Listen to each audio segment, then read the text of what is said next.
So here I am on top of Ben Nevis, the tallest mountain in the UK, and I thought that this would be a really funny place to talk about the top 10 films for this ranking, or just introduce them.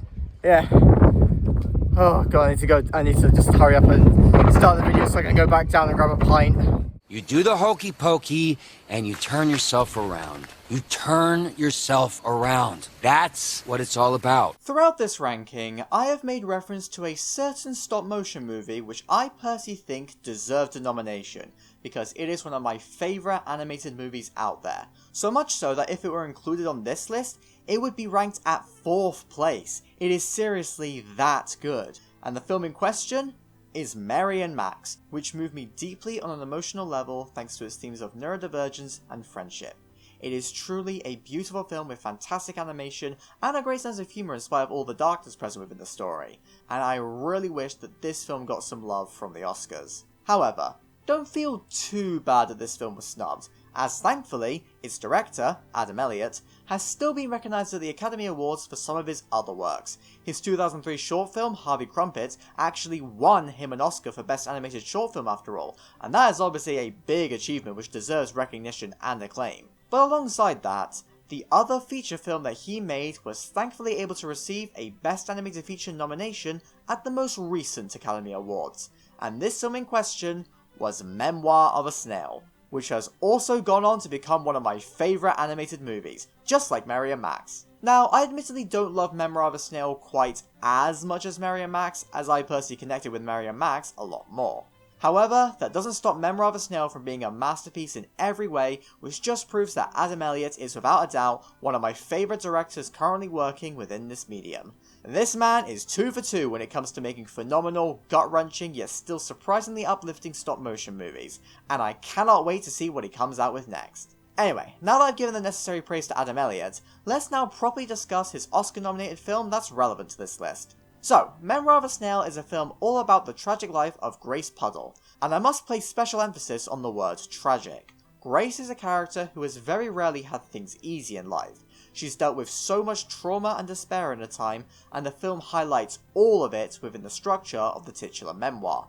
Side note, but I really loved the way that the memoir was used to tell the story here. It felt a lot more natural and personal to have Grace tell her personal story, rather than having a narrator tell it. The film gave Grace a narrative reason to talk about her life, and it helped me to connect to the character and her struggles a lot more. Although, on the topic of narrators, whilst Mary and Max did feature an external narrator, that film nonetheless kept the personal connection strong thanks to the usage of the letters, which were the primary way that necessary information and backstory was provided to the audience. It's different how the narration was used in Memoir, but I nonetheless think that both films used their storytelling devices well in order to keep the films very personal to the characters. However, due to how personal the memoir is to Grace, we as the audience end up feeling all of her emotions a lot more, which thus makes the film pretty hard to watch at many points. Let's just go through some of the awful things that happened within Grace's life so that you can get an idea of how tragic it really is. Right out of the gate, both Grace and her twin brother Gilbert had issues during birth as they were born premature, which thus led to the death of their mother. Not a great start. Then, Grace had to get surgery when she was young in order to fix her cleft lip, and she was constantly bullied throughout school because of how she looked. And then, in a moment which changed their lives forever, Grace and Gilbert were forced apart after their father died. The twins were very close to each other, so it was hard for them to suddenly be so far apart, and neither one got on well with their new life. Whilst Grace had foster parents who appeared to care for her, she never really got on with them as she always felt quite distant and isolated. Gilbert was still the one who she truly cared about, but he was on the other side of Australia and was dealing with his own issues, as he was stuck with this Christian family. But unfortunately, they were not normal Christians, but rather, those kinds of Christians. You know, the cult kind. And the head of this family, Ruth, who is hands down one of the most horrible witches I've ever seen, clearly did not like Gilbert very much, and so she worked him to the bone and generally led to him having a pretty shitty life. And things were then made even worse after Gilbert was caught having a romantic relationship with one of the boys there. And I'm sure many of you know what these kinds of Christians think about homosexuality. As a result, Gilbert and Ben were soon forced into frickin' electroshock therapy, but tensions soon reached a boiling point after Gilbert escaped. And unfortunately, Grace is eventually forced to deal with the hard truth that Gilbert was killed in a church fire. The one person who Grace cared for the most in life is now dead, and the two never even got a chance to reunite. This naturally devastates Grace, and what's even worse is that things are going wrong for her at home as well. Grace has been suffering with depression and isolation for a while now, but things were admittedly beginning to look up for her after she got with her boyfriend Ken. Until it's all ruined one day after she finds out that Ken is a goddamn creep who is exploiting Grace for his own disgusting reasons. I'll just leave it at that. This was most definitely a disturbing twist on a character who initially seemed like a nice face within Katie's life, and it was very upsetting to uncover his true intentions. So yeah, Grace's life is a lot to digest. She's lost her parents at a young age, she's been bullied throughout life for being different, she recently lost the person closest to her as a result of the cruelty of others, and the love of her life was manipulating and exploiting her for who knows how long. It's no wonder why her mental state ended up being so bad by the end. She was dealing with depression throughout her entire adult life, which later manifested into hoarding anything snail related, as that was the only thing that seemed to give her any kind of small pleasure. But the hoarding got worse and worse to the point that it became an obsession which even led to Grace stealing these items. That's how bad things got. I thought that the snail obsession was a great visual representation of Grace's deteriorating mental health within this film, but it also feels realistic for someone within her situation. And after all of this shit, we eventually make it back to where the film opened. Grace's only remaining friend in life was Pinky, but now she's dead. So what else does Grace have in life? As a result of everything we've seen up to this point, it's hardly a shock that Grace considers suicide by the end of this film. It's horrible to witness, as we know that it's never the answer, but you can hardly blame her for this decision. All of this stuff that I've discussed is exactly why I find this film really hard to watch. It's disturbing, upsetting, and it isn't afraid to confront the hardships that many people face in a brutally realistic way. However, what the film does next is what truly elevates it into being something special. Yeah, sure, the film could have worked as a simple, straightforward life is shit story which ends in the most devastating way imaginable. But it doesn't actually do that. Instead, Memoir of a Snail works as well as it does for me because it balances the darkness with the light, and this can be seen throughout the film. I mentioned before that Mary and Max had a great sense of humour to it in spite of its serious moments, and Memoir of a Snail is the same. In fact, this is something that Adam Elliott does very well. He uses a lot of dark comedy within his films, which thus helps to bring some much needed levity and humour to his stories. They still fit within the tone due to the darker nature of the humour, but it is still really damn funny to see, and I loved watching it throughout. I've made it no secret that I love black comedies, as shown through the fact that Inside Number 9 is one of my favourite shows, as those episodes can be dark as shit and hysterical within the same 30 minutes, and Memoir of a Snail has a similar kind of appeal for me. The film remains bleak and dark throughout, but it's much easier for me to watch because I know there's that humour which lingers throughout. I can stomach the inherent tragedy of this film, because we still get funny moments like when Gilbert breaks a bully's finger or when Pinky has sex with John Denver. Because why not? It's great. But even when putting aside all of the darkness, there's still many glimmers of hope and humanity which are present within this film. For example, in the time that he's alive, Grayson Gilbert's father is actually a really nice guy who I loved watching. He may be alcoholic, wheelchair-bound, and suffering with sleep apnea, but he's still such a warm presence within the film, and you can definitely still feel the father-like bonds that he has for his kids. And that's what makes it so upsetting when he dies, as, for all of his flaws, he was genuine and kind, something which the other parents in the family were not. And on the topic of the Puddle family, Gilbert is a wonderful character. He is the kind of sibling that everyone needs in their life. He does not hesitate to stand up for and protect his sister, and he clearly loves her more than anything else in the world. And that's what makes him so respectable. He stands up for what he thinks is right, even if it gets him in trouble, and he's just the kindest young lad ever. And let me tell you, my heart immediately wept for him within just the first few minutes of this film. You see, in order to sort out her cleft lip, Grace needed a blood donation from Gilbert, and Gilbert didn't hesitate to give his blood to her, even though he thought that doing this would actually kill him. Obviously blood transfers aren't that bad, but the fact that he was willing to make a sacrifice for his sister without hesitation is very admirable, and is what truly made me connect to him right out of the gate. Once again, this is why it was so devastating when we thought that he died.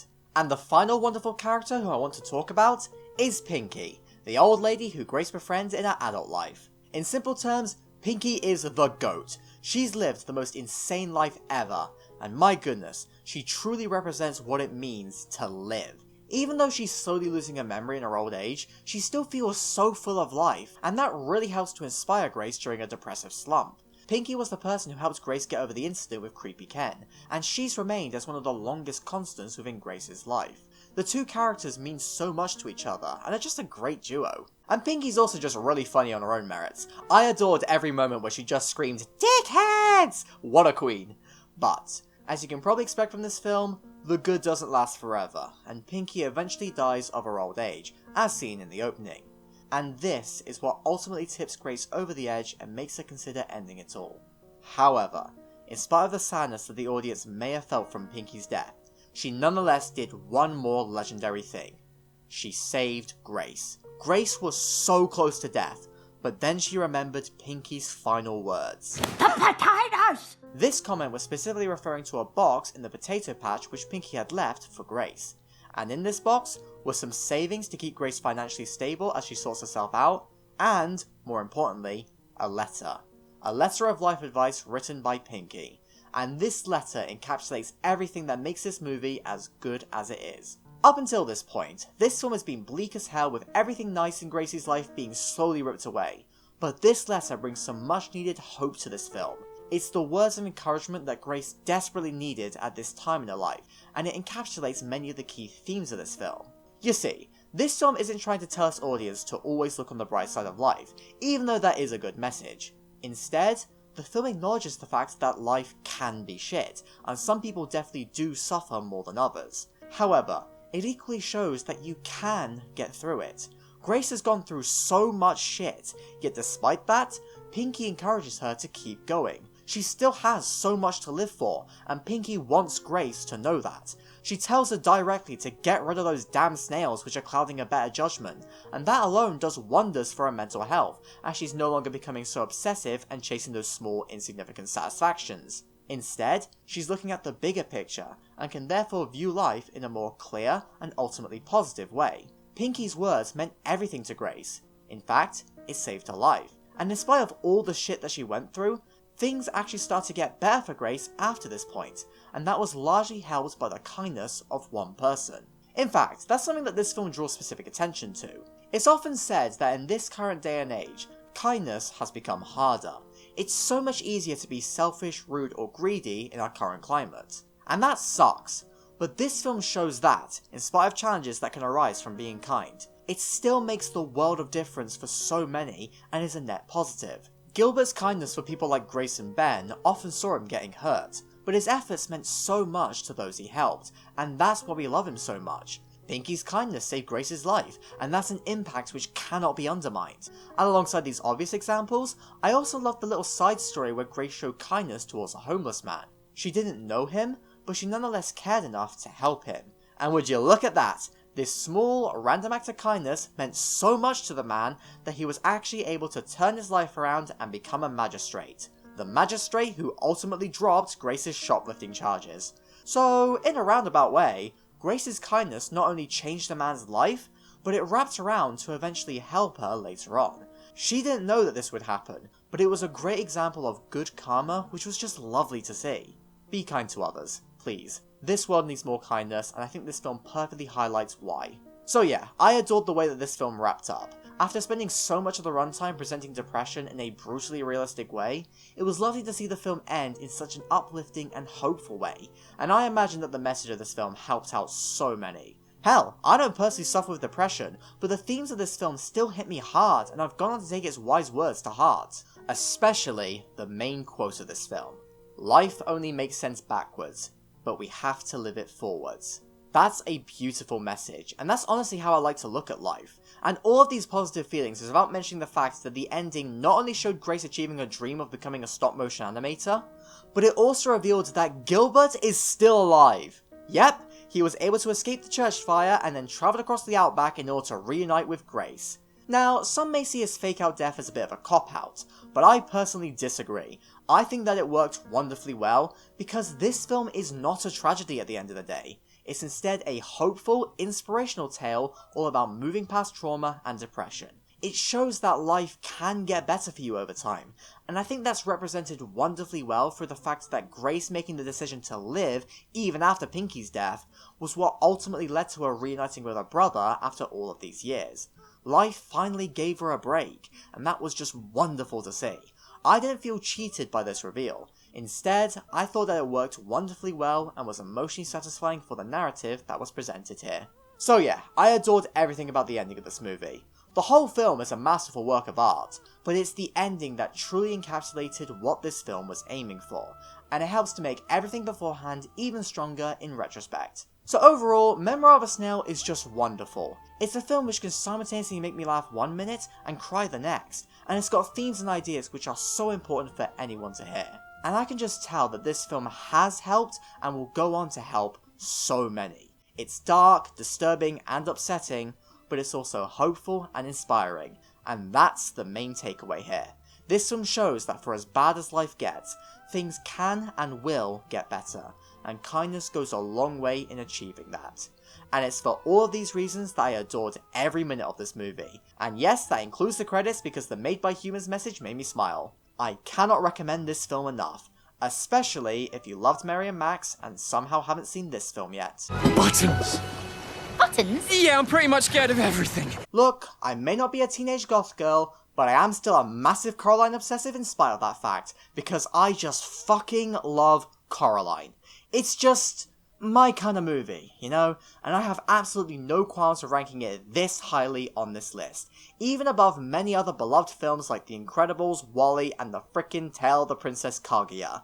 Yes, I do prefer Coraline to all of those films, and the reason for why is entirely personal to me, hence the whole thing about subjective opinions which I've constantly brought up throughout this ranking. You see, I have a very deep, personal connection to this film, and that's largely the reason for why I love it so much. Although I obviously do still think that's a flawlessly made movie on top of that. It's ultimately the combination of my personal love and the film's general stellar quality are what helped to make this a movie which I absolutely adore to bits and will happily rewatch over and over. And with that said, let's just jump straight in with talking about why I think this film is so damn good. And let me tell you, I've been especially excited for this segment as I've actually been wanting to do a video on Coraline for a good while now, and I finally have the chance, so let's go. Now, I think the first thing that I want to discuss is how much I love the way that the story was presented here, as it really helps to make this film work as a horror. Because yeah, this movie is straight up a horror. I don't care if it's made for a slightly younger audience than Saw, it's still got all the same attributes of the genre, and I would arguably consider it to be scarier than many of the traditional horror movies that I've seen. And the reason for why is because this film presents its horror in a really unique way, which thus has to make the experience incredibly unnerving thanks to the brilliant atmosphere that's created here. And the way that this film creates these feelings of uneasiness is by holding back on the horror elements of the story until we reach a certain point where it all comes out at once. For most of the first half of this film, things are pretty tame and not too scary. In fact, it's the opposite of scary. The other world is deliberately designed to be the most joyful and idealistic place possible. It's colourful in contrast to how grey the normal world is, all the characters are a lot more upbeat, that food looks so good it could be in a Studio Ghibli movie, and it's just generally a good vibe with plenty of fun sequences. We get to hear the other dad play an absolute banger of a tune on the piano, we see an amazing, gorgeous garden, we are treated with a full jumping mouse circus, and, well okay, the naked old lady's performance was strange, to say the least, but it's so stupid and funny that I still love it. So yeah, the first half of this movie is mostly really fun and creative. It takes advantage of its fantastical setting, and is very easy to immerse yourself in. But there's some little things within the film which do a great job at putting you off what you're actually seeing. Like, we've got our suspicions that there's definitely some weird freaky shit going on in the background here. I mean, for goodness sake, the very first scene of the movie features a doll who's being torn apart and remade to look exactly like Coraline. It's strange enough that a doll looks exactly like our protagonist, but the scene itself is very unnerving. It's directed in a mysterious way, and the visuals of the doll being taken apart is weirdly disturbing. And worst of all, the scene has no further context to it. We don't know who the figure making the doll actually is. It's just there. And the music definitely adds a lot to the unnerving atmosphere here. And that's not just within this scene. A similar kind of soft choir music is used throughout the whole movie, and it just feels off the whole time, even when it's meant to sound more pleasant, like in the scene where we first meet Coraline. Now, it admittedly took me a while to figure out why I found the soundtrack for this movie so unnerving, but when I learned that the lyrics to these songs weren't from a real language and were instead complete gibberish, it all started to make sense to me. The music here is unnerving because you don't know what's being sung. It sounds close enough to another language that you feel like you should recognize it, but you ultimately don't. It's kind of like a musical version of the Uncanny Valley in a way. It's close enough to what you already know, but it's just a little bit off, and that's why it's kinda creepy. And speaking of the Uncanny Valley, the biggest red flag of this other world is undoubtedly its inhabitants, because whoa, those button eyes are freaking me out. It just does not feel right at all. And the reason for why it feels so off kinda links into what I've said before in this ranking. I have previously praised characters like Gromit or Wally because I find them so expressive and easy to connect to, in spite of the fact that they have no mouth to work with. And the reason for why they are great to watch is because their eyes are what's most expressive about them. The eyes are the window to the soul, and so they are often the main thing that people look to for expression.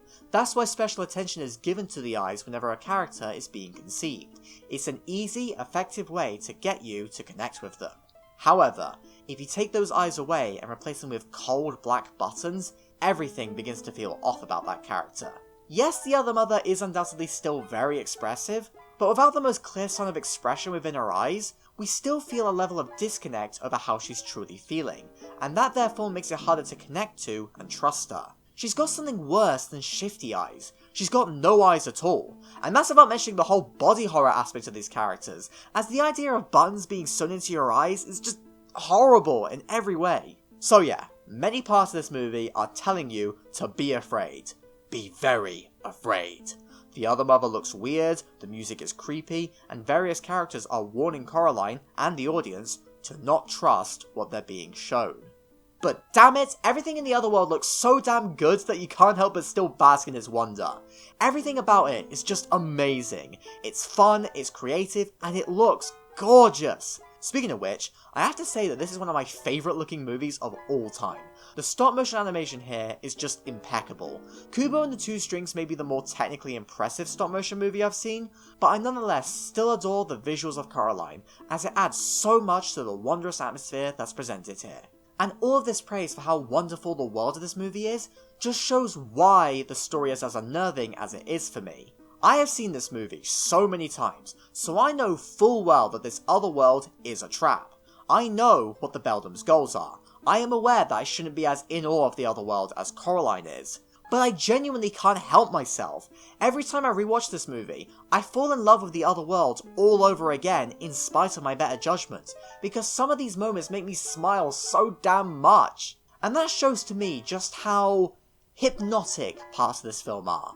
The other world is so ideal, and it's portrayed with so much wonder that you can't help but love it. And that's a bad thing, because loving the world is what ultimately dooms the Beldam's victims. It's the thing that nearly traps Coraline after all. The other world aims to emotionally manipulate these kids, so that they can fulfill the Beldam's sick desires. But this manipulation extends to the audience as well.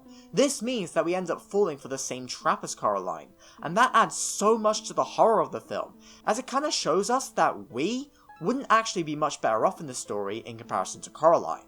The thing is, there's a common cliche within horror media discussion where audiences are always questioning the logic of these films, because they're always calling out the dumb actions of the characters. And as a result of this, it's common for people to find themselves saying that they could survive most horror movies. And I won't lie, I say the same thing too. Horror movies are easy to survive. Just don't go alone, don't have sex, and don't say, "I'll be right back," and then you'll be okay. But I think that Coraline is a great example of a horror film which doesn't fall into this trap. If you found yourself enjoying any part of the other world before the haunting truth was revealed, you have to accept the fact that you would be just as screwed as Coraline is in this situation. You are being manipulated as well, because the film knows how to make you actually care for something that's ultimately evil and dangerous. And that is what I find so scary about this film. And I'd argue that I find these aspects of the story more successful here than in the original book. The thing is, the original book is technically more explicitly scary than this film. Some of the descriptions and illustrations are quite horrific, and there's some moments which are ultimately cut from the film that I thought were terrifying. but I still think I found myself more immersed in the atmosphere of Henry Selick's version of the story, in comparison to the original version written by no one of significance. In the book, the first half is front-loaded with basically all of the scenes in the real world. Meanwhile, all of the scenes in the other world kinda take place back to back from one another at the end. Conversely, the film goes back and forth between the real world and the other world, and I personally find this approach much more impactful, as now we're only being drip-fed our time in the other world before we ultimately return back home. And we always spend just enough time in the normal world that we begin to miss the more colourful and exciting scenes that we got there. And this adds so much to the emotional manipulation of this film, and I just found that a lot more impactful for me than the more traditional slow burn build-up of tension that the book used. Now, this point isn't meant as a disrespect towards the original book. I still think that it's a great read in spite of how evil the author is, but I do definitely prefer the film, as I think that its pacing is much stronger and more impactful, which thus adds a lot to the horror. But the horror isn't only great within the immersive, manipulative atmosphere of the first half, as the more traditional horror elements within the second half are also phenomenal. I think the film does a fantastic job at warping what we already know about the other world into something way more horrific by its final act. It's once again really unsettling to see these previously friendly and familiar set pieces being turned into pure nightmare fuel. And speaking of nightmares, the visuals on this film are creepy as hell, especially when it comes to how the Beldam was portrayed. She was already unsettling due to those button eyes, but she becomes creepier and creepier as her body distorts and changes over time, until it eventually becomes this horrific spider abomination, aka her real form, aka the thing we saw at the start of this film. It's a creepy as hell character design, but it's also one of my favourite designs for any villain, so I think that made it worth the nightmares. And alongside the explicit horror, I also find some aspects of this film really disturbing, especially the stuff with the ghost kids. These children have had their souls eaten by this evil witch, and that has left them suffering in this undead state for who knows how many years. Oh, and don't forget, these kids had literal buttons sewn into their eyes, and I am in agony just thinking about the pain that these poor kids went through. It's so horrific and disturbing to me, and the frozen faces of terror do not help. So yeah, I love Coraline as a horror film. It's legitimately really unsettling and creepy thanks to how it presents its atmosphere, and that helps to make it a really intriguing watch for me. But the horror isn't the only reason for why I love this film so much, as alongside that, I absolutely adore the animation, the music, and Henry Selick's direction in general was fantastic. What can I say, this guy's a master of his craft.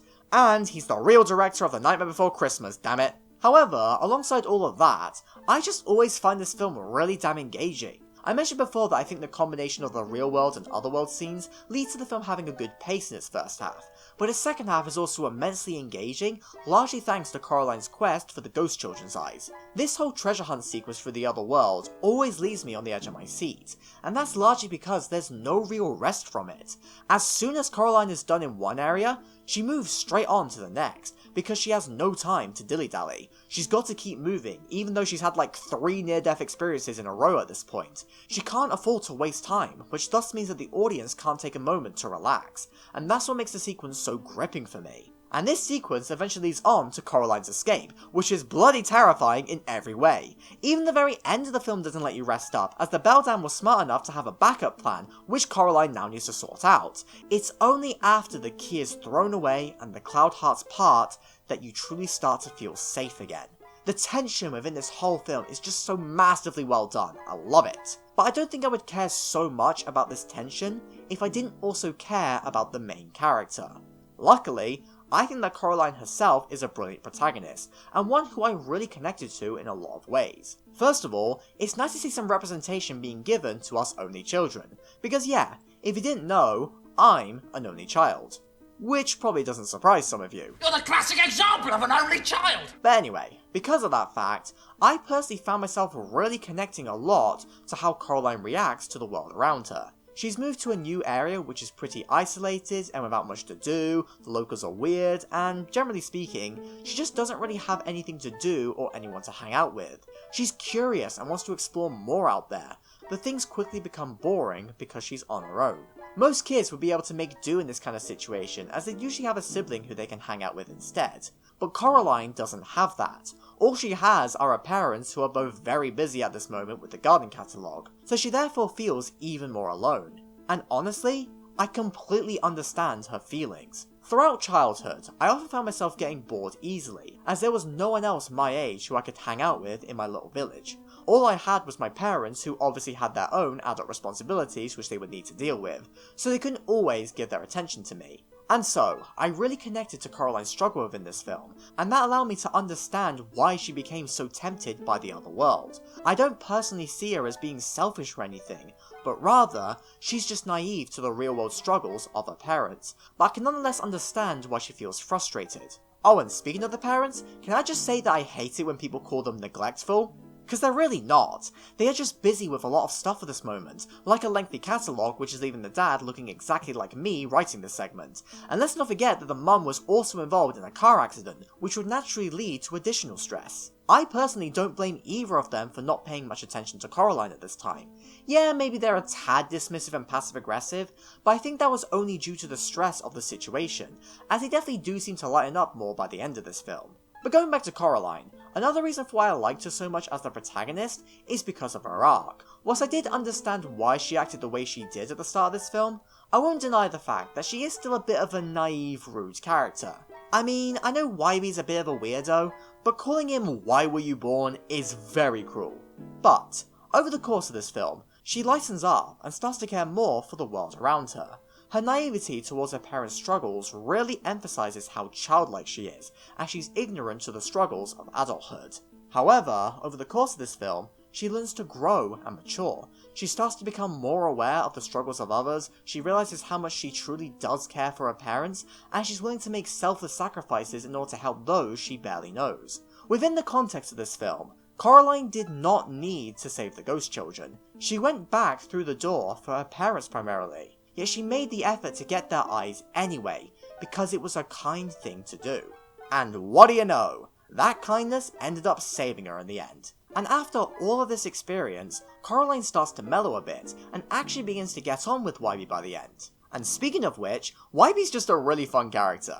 As many of you know, he wasn't actually in the book, but he nonetheless just feels right for this story. He's a quirky guy who adds a lot of heart and humour to the real world scenes, and I like the inclusion of these moments as it helps to make the real world feel more worth living in, as there's still some fun that can be had there.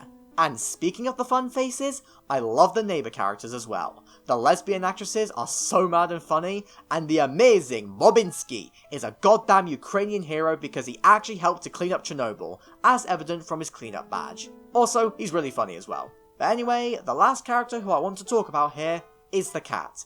I thought that it was a great inclusion, as it was nice to have at least one character who could comfort Coraline over both worlds, and I think that he works really well alongside her.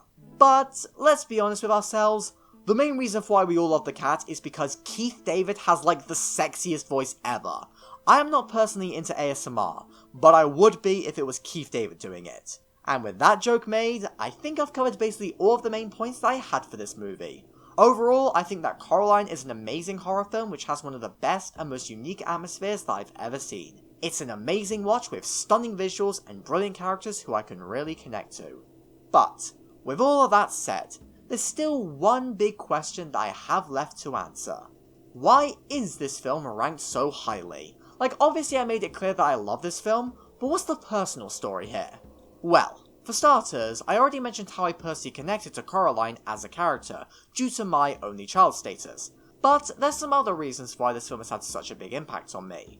First of all, it's the film which made me fall in love with stop motion. Simple as. But second, and more importantly, this film shaped a lot of my future interests. You see, this was probably the first spooky film that I ever truly loved, and that's significant because I was admittedly a bit of a pussy as a kid, but that didn't stop me from falling in love with the world of this film and all the creepy stuff that it had to offer.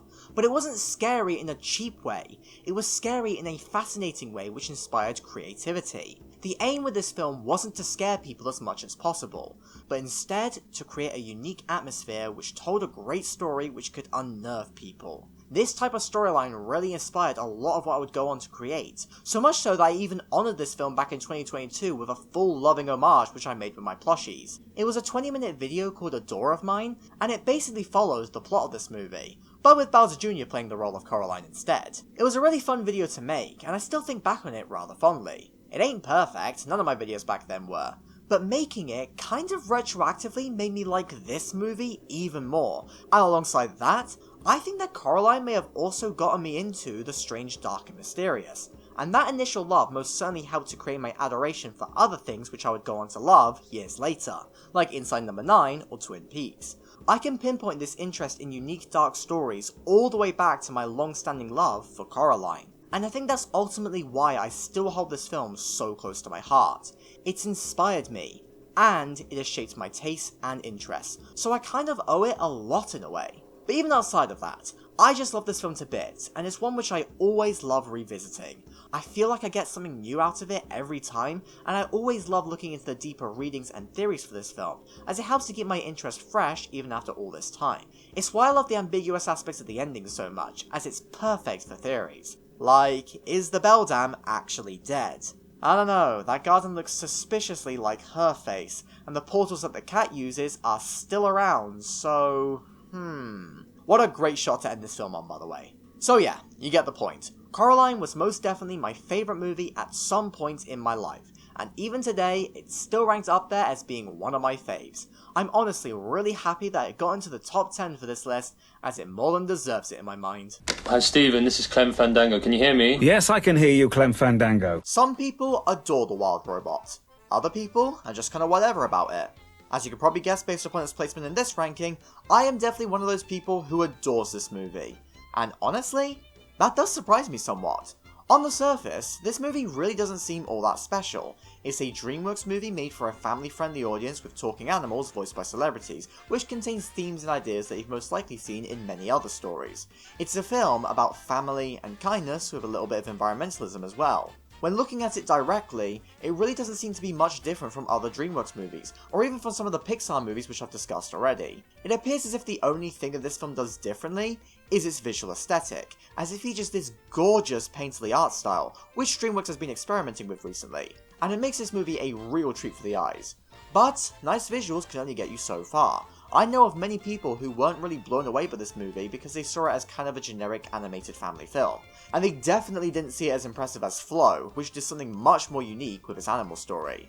And I do understand why people feel this way, even if I wish the whole Wild Robot vs. Flow debate didn't always lead into people feeling the need to bring the other side down when both films are excellent in their own separate and unique ways. However, if I agree that the Wild Robot isn't all that unique in the grand scheme of things, why on earth do I still love it more than other similar movies? So much so that I'd rank it in the top 10 for this list above the other phenomenal 2024 nominees like Flow and Memoir of a Snail.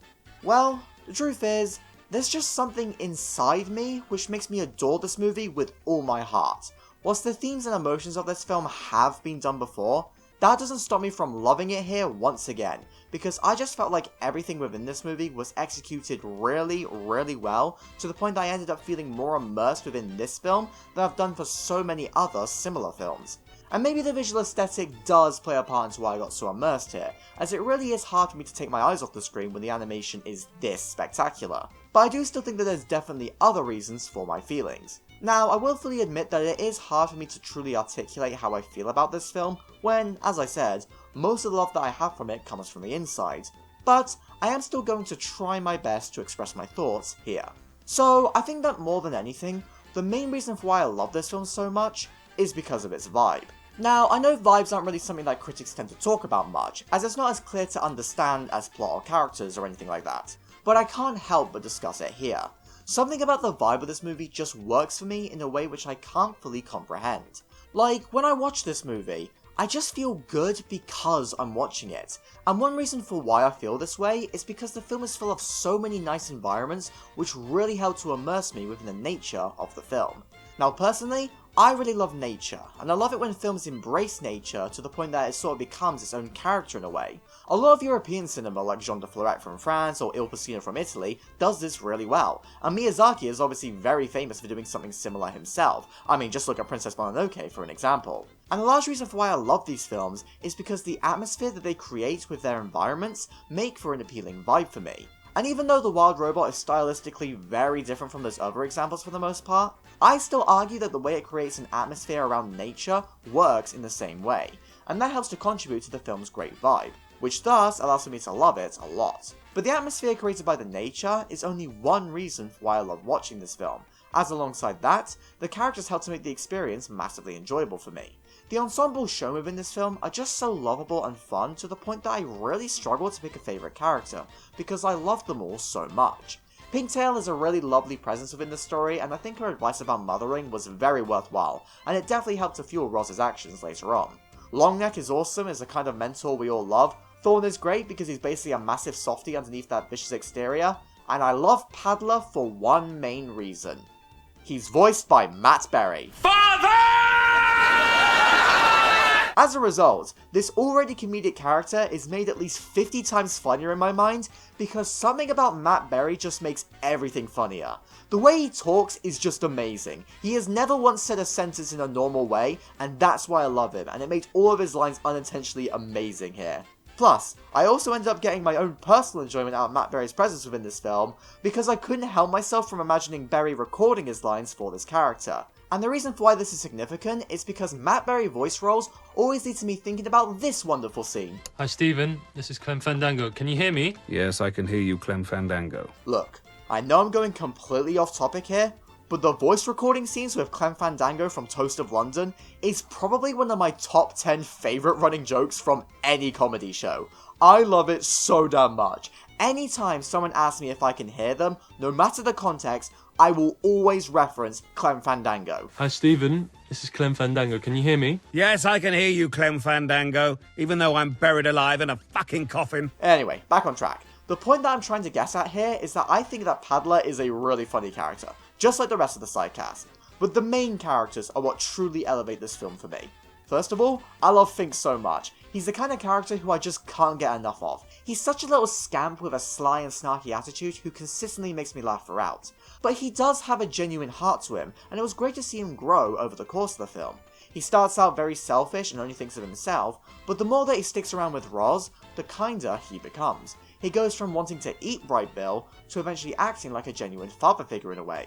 And because of this, I guess you could say that Pedro Pascal is once again proving himself to be the daddy. And I mean that literally in this case. But yeah, I love Fink, and I love seeing Roz's kindness rub off on him. And speaking of Roz, let's discuss the heart of this movie. The family bond between Roz and Bright Bill. I love this bond so much. It's so wholesome and powerful for me. I don't know what it is, but something about strong family bonds within media just hit me so hard, especially found family storylines. I just think that it's really nice to see someone get the love that they deserve from someone else who deeply cares for them. It's something we all deserve to have in life, and I just found it wholesome as heck to see Roz look after Bright Bill in order to help him succeed in life, even though Bright Bill is technically the runt of the litter and wasn't meant to get as far as he did.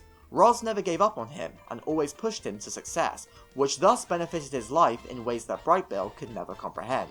Their relationship has bumps no doubt, but the bond remains strong throughout the film, and it's great to watch unfold. Although, seeing as I brought up those bumps, there is one rather unfortunate thing about their relationship which I ought to bring up. You see, Roz was the one who was indirectly responsible for the death of Bright Bill's real family. It was an accident, no doubt, but this is understandably very difficult for Bright Bill to come to terms with, and I therefore think it's understandable why he gets upset about it for a time, especially since Roz kept the truth to herself for years. And this point has just reminded me that this film technically has a lie reveal storyline to it, but the fact that I forgot that it had one just shows to me that it was definitely handled well here. It wasn't overly drawn out and boring, and it's all contained within the first half rather than being forced into a third act breakup. And, as I said, the characters felt justified with their actions, especially after Roz doesn't respond to the situation in the most appropriate way, because she's not yet used to dealing with these difficult emotional scenarios. She's still understanding herself, after all. I personally think that this is a really good moment, and it doesn't feel annoying or explicitly cliche to me. It instead makes sense within the narrative. But this whole argument about Bright Bill's real family does bring up a good point later on. Whilst the accident was horrible, it didn't stop good from ultimately coming out of it. Because when you really think about it, Bright Bill arguably lived a better life because of Roz. Without her, Bright Bill probably would have died due to the fact that he was the runt, as I said before. The unfortunate circumstances around his family's death ended up being his lucky break, and I think that's a really interesting concept to explore. Good things can come out of bad things, so much so that if you were to change the past to make it so the bad thing never happened, you could inadvertently make things worse for someone else. I think this idea showed to me that it's really worth embracing what we have now, rather than dwelling on what could have been done in the past. as what we have now is important and worthwhile to so many. So yeah, for all of their hardships, I think that Roz and Brightbill have a great bond, and it was great seeing both their characters develop and change over the course of the film as their relationship grew. And speaking of these developments, I loved watching the progression of Brightbill's story here, as it was a story that I found myself personally connecting with quite a bit. The thing is, I have seen a lot of people who have drawn autism parallels from Brightbill's story, which makes sense considering the fact that this is a Chris Sanders movie and he also brought us Lilo, and I can safely say that I agree with this reading. Because of Brightbill's unique upbringing with Roz, he acts differently to the other geese. In this case, he specifically takes on some of Roz's robotic mannerisms and characteristics, and that means that it takes him longer to learn some of the traditional goose skills, as he can't fully comprehend what he needs to do right away. He initially feels quite isolated from the other geese because of his differences, and those other geese do mistreat him because of said differences, but that doesn't mean that Brightbill can't succeed. Just because he's a bit smaller and weaker and needs to be taught in a different way to everyone else, doesn't mean that he's incapable of success, and in the end, Brightbill does become a very good flyer, all because Roz, alongside Longneck and Thunderbolt, were kind to him and took the time to teach Brightbill the skills that he needed to know. They catered to his needs, which thus helped him to succeed, and that helps to make his journey to success so satisfying. And speaking of which, the montage of Brightbill learning to fly was beautiful, and a large reason for why I loved this sequence was because I loved the song Kiss the Sky. It's so wonderful and motivating, and I still listen to it all the time. But, for as great as this scene is, it doesn't even compare to the actual migration scene. Oh my goodness. I love this scene so much. It is the perfect combination of everything that Roz and Brightbill's bond has been building towards. Roz's task as a mother was to make sure that Brightbill eventually migrated south for the winter. And this is the moment where that happens. Every parent experiences that one day where their child fully becomes independent and has to leave them. And that's what this scene is for Roz. She knows that she won't be able to see Brightbill again for months, and she's coming to terms with the fact that her son is now independent. Even though she knows it's the natural order of things, she nonetheless feels upset about staying behind whilst her son moves on.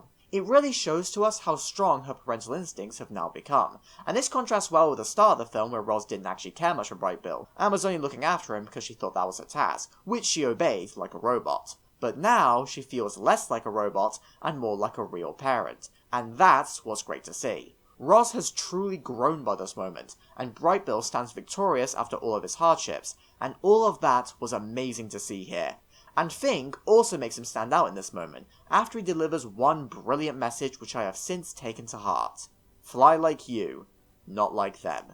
This is one of those lines where I didn't know I needed to hear it when I did, but I have since referred back to it many times. In fact, I think that this whole scene was very much a scene that I needed to see in the moment that I saw it. The thing is, I first saw this film back when it came out in cinemas last year, and at that time that I saw it, I had only recently started university. I was like a month or two in by that point, and I think that because of that, I connected even more to Brightbill's position within this scene, as I was also becoming more independent myself as I grew up and started figuring out my place amongst everything else. But watching this movie, and knowing that I can succeed and shouldn't try to be like others, was exactly what I needed to hear. And because of all of these overwhelming feelings that I have towards this scene, every time I watch it, I cry. Hard. This scene leaves me a mess every time I come back to it, and I love it for that. Oh, and the score is a large reason for why the emotions come out so strong here. I can't believe that I haven't mentioned the score for this film up until this point, as my goodness, it is so peak and 100% deserved that Oscar nomination.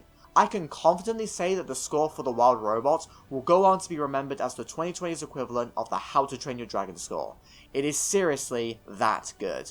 And thanks to the music and heart and emotional payoffs, this scene clearly stood out to me as being one of my favourite scenes from this whole list. And honestly, I would have been happy for the film to end at this moment, as this emotional high was so strong that I had no idea how it could have possibly been topped. But I'm ultimately glad that the film did continue, because, well, not only did the original book not end here, but the aftermath of this event helped to give us even more interesting themes which extended beyond the main family message. And I think that's good, because I personally consider The Wild Robot to primarily be a story about kindness rather than just family. Whilst we are definitely presented with ideas related to family and community here, all of it came about because of Roz's kindness, which is the real core of this film. Roz's programming instinctively makes her act kind, because she's designed to help people. Yet, at the same time, the film shows that Roz is willing to break her programming as the story unfolds. She becomes more humanoid over time as she grows to legitimately care for others like Brightbill. And speaking of this change, I just want to quickly give some love to Lupita Nyong'o's performance as Roz here. She honestly delivered one of my favourite voice acting performances in recent years, and I think the reason for why it's so good is because she had the difficult task of making Roz sound gradually less robotic and more human over time. She starts out with that very traditional corporate happy speech to her, but slowly becomes more genuine. And that change is really hard to show within just your voice, but she absolutely nailed it and it added so much to Roz's character. However, even though Roz changes drastically over the course of this film, her basic instinct to be kind and help others never changes. She continues this mindset throughout the film, which thus leads to her saving all the animals during the winter. Whilst this action does initially lead to more fighting, because nature is brutal, all of the characters eventually begin to mellow out and care for one another thanks to Roz's actions. Roz's kindness brought everyone together in a community of sorts, and I found that really nice to see. Everyone in the shelter became better thanks to Roz's positive influence. This already happened once within the film through Think, and it was great to see Roz's influence magnified even further into all of the other characters. Everyone was capable of changing their programming, just like Roz, and that therefore allowed them to be more kind. Sure, it may be unrealistic for all these wild animals to live in harmony, predators and prey and all that, but I genuinely don't care if it's technically unrealistic. What it represents within this moment is what truly matters to me, and I think that this part of the film does a great job at showing the importance of kindness, and it also links in really nicely to the climax of the story. Roz is said to be taken away back to the factory, but all of the animals band together in order to protect her. She helped them and never asked for anything in return because she's a genuinely kind figure, and this is where everyone else decides to finally do something for her.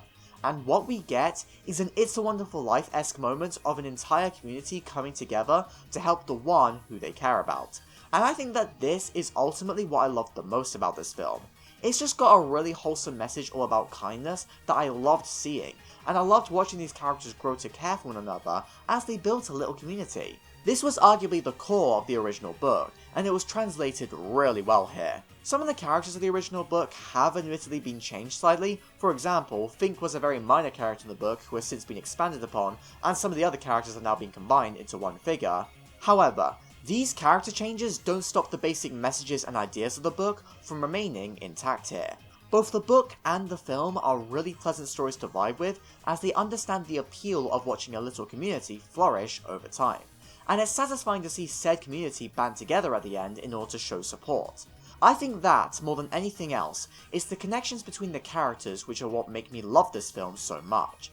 And I think that this point is most evident from the fact that the second moment within this film to make me cry hard is the very ending where Roz and Brightbill reunite after Roz is taken back to the humans.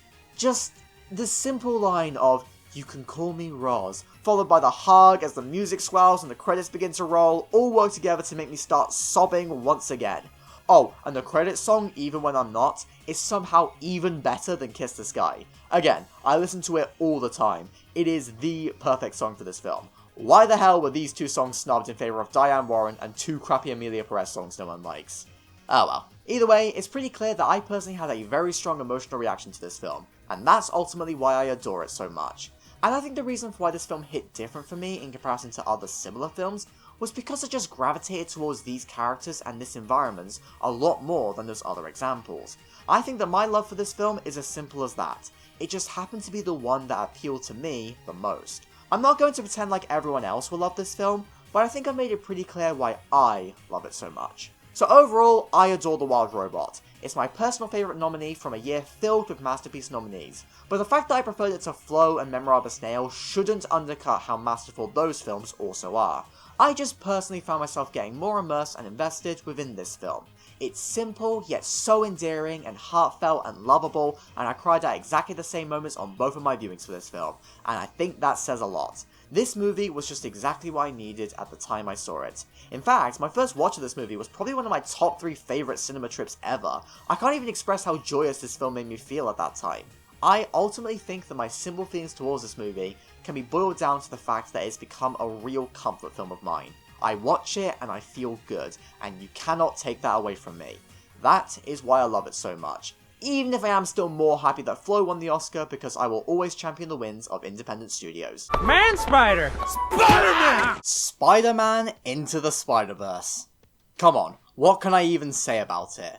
This has got to be the single most influential animated film since, I don't know, either Shrek or Toy Story. No one can deny how much the current animation industry, especially in the West, has shifted as a result of this film's influence, and this is entirely due to how this film was presented.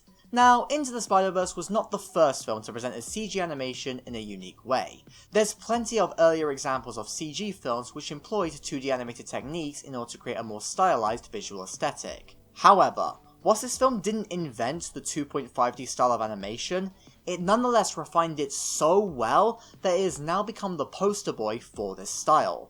People are still saying that films like Puss in Boots: The Last Wish, TMNT Mutant Mayhem, and K-pop Demon Hunters use the Spider-Verse style of animation, and I think this nickname is all the proof that you need that Spider-Verse is the main thing that we can thank for this current renaissance for CG animation. And because I've made it no secret that I adore this style of animation, I will forever be grateful to Into the Spider-Verse for bringing it to the limelight, and showing the full kinds of possibilities that this style can bring. Even to this day, the look of Spider-Verse still feels one of a kind.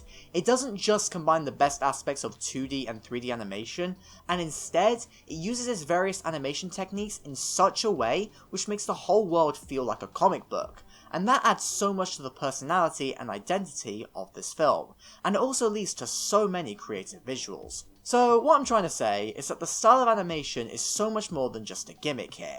Instead, it adds so much to the comic book world of this film. And the variety of art styles which are used to represent the different characters also do an amazing job at showcasing their different worlds within just the visuals. So yeah, this film is a visual masterpiece, and you all know why. And I have no idea how Sony of all studios was able to come out with this only a year after they gave us the Emoji Movie.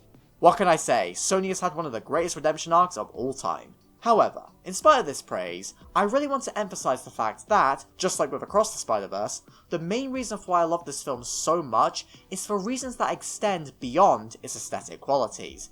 It's not a style over substance film. Quite the opposite in fact, as there is so much here that I got a lot out of, both thematically and emotionally. And above all, Into the Spider-Verse is just a damn good story through and through, which is a blast to watch. I always find it super engaging, and there are so many damn scenes which make me laugh out loud every time. Hell, I'd argue that this movie is even funnier than Across. I mean, come on, they reference the Bully Maguire dance. How much more peak can you get? Oh, and the bagel scene is also really funny. I sure do hope this doesn't come back to bite Miles in the ass later on. Plus, Nick Cage as Spider-Noir and John Mulaney as Spider-Ham have got to be some of my favourite kooky side characters out there. Basically, all of their scenes live in my head completely rent-free. And alongside all of this explicit humour, the film as a whole just has a really fun vibe to it, and it's quite creative with its multiverse storyline. And that's a big deal coming from me. Truth be told, I am so goddamn sick of multiverses nowadays, so the fact that the Spider-Verse movies still work for me in spite of that is definitely impressive. I just like that the multiverse within this movie doesn't rely on unnecessary fanwang, and is instead used as a great way to give us a unique cast of characters who all act as necessary vessels that are used to drive Miles' main arc. And speaking of which, let's talk about Miles. Now, in my segment on Across the Spider-Verse, I already talked about how much I love Miles as a protagonist, so admittedly I may be repeating myself at some points here. But either way, I love Miles in this film as well, largely because he's very easy to connect to. He's not an otherworldly superhero, and is instead very down to earth and realistic in a way. He acts exactly like how I imagine a teenager in his position would react if they suddenly became Spider-Man. He initially struggles with all these new changes and responsibilities, and that's an even greater problem because he was already struggling with his new school and all the additional work that was being thrust upon him. It's clear when watching that Miles is a smart kid who can absolutely do the work required for this school. I mean, that's how he got in the first place. But it's also clear that this really isn't his passion. Miles is definitely more passionate about art, as seen in his graffiti work, and the academic stuff at school doesn't really work for him. Hence why he makes an effort to try and get himself kicked out of the school through fake bad grades. Miles is dealing with the curse of being good at something he doesn't want to do, and I think that's quite a unique struggle to show off. I really bought a lot of his school struggles, and I think that helped to keep him grounded as a character. And I also think that it linked in well to his new role as Spider-Man. Both Miles and Peter Parker did not choose to be Spider-Man, yet they have to deal with the new responsibilities of it nonetheless. The fact that Spider-Man didn't choose to have these powers, yet still made an effort to do the right thing and thus chose to be Spider-Man, is what makes the character so admirable, and it was great to see Miles go through that same arc of realizing what he needs to do. Miles has a gift, whether it's for his natural intelligence or his Spider-Man powers, and it's great to see him go on to value this gift and better himself in order to make more of a difference in the world. It's a great arc on its own merits, but I think it's made even better thanks to the way that other characters link in to Miles' character journey over the course of this film. And the primary example of this can be seen through Miles' dad, Jeff Morales. Now, Jeff can definitely be quite stern with Miles throughout this film, but that's because he truly cares for his son, and thus wants him to succeed. He acts as Miles' main motivator in a way, and he's largely the reason for why Miles ended up in such a good position by the end of this film. And this encouragement can most clearly be seen in that phenomenal moment where Miles is tied up, and Jeff, without knowing the situation, tells Miles exactly what he needs to hear.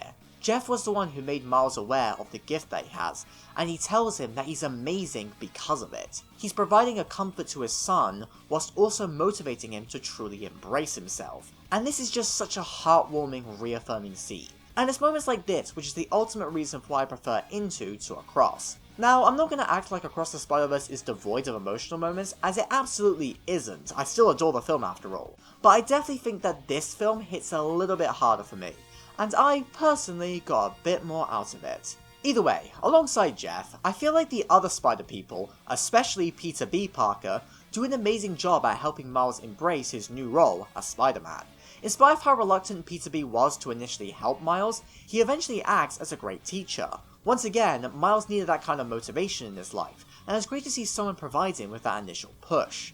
But this tutoring doesn't stop Miles from nonetheless feeling some level of imposter syndrome about his new role. He's forced to take on the mantle of Spider-Man after his world lost their Peter Parker, and so he's got very big shoes to fill, and thus feels uncertain about whether he can do what's required of him. And these insecurities are amplified further when he meets the other Spider people, who are so much more skilled than he is, and who constantly tell him that he's not ready yet. However, these comments don't actually feel cruel, and are instead perfectly natural concerns. Considering the fact that someone like Peter B has been Spider-Man for 20 years, whilst Miles has only had his powers for about 2 days, it's no wonder why they think he needs more time. Nonetheless, Miles still feels like he's not good enough, and thus feels so much lesser by comparison.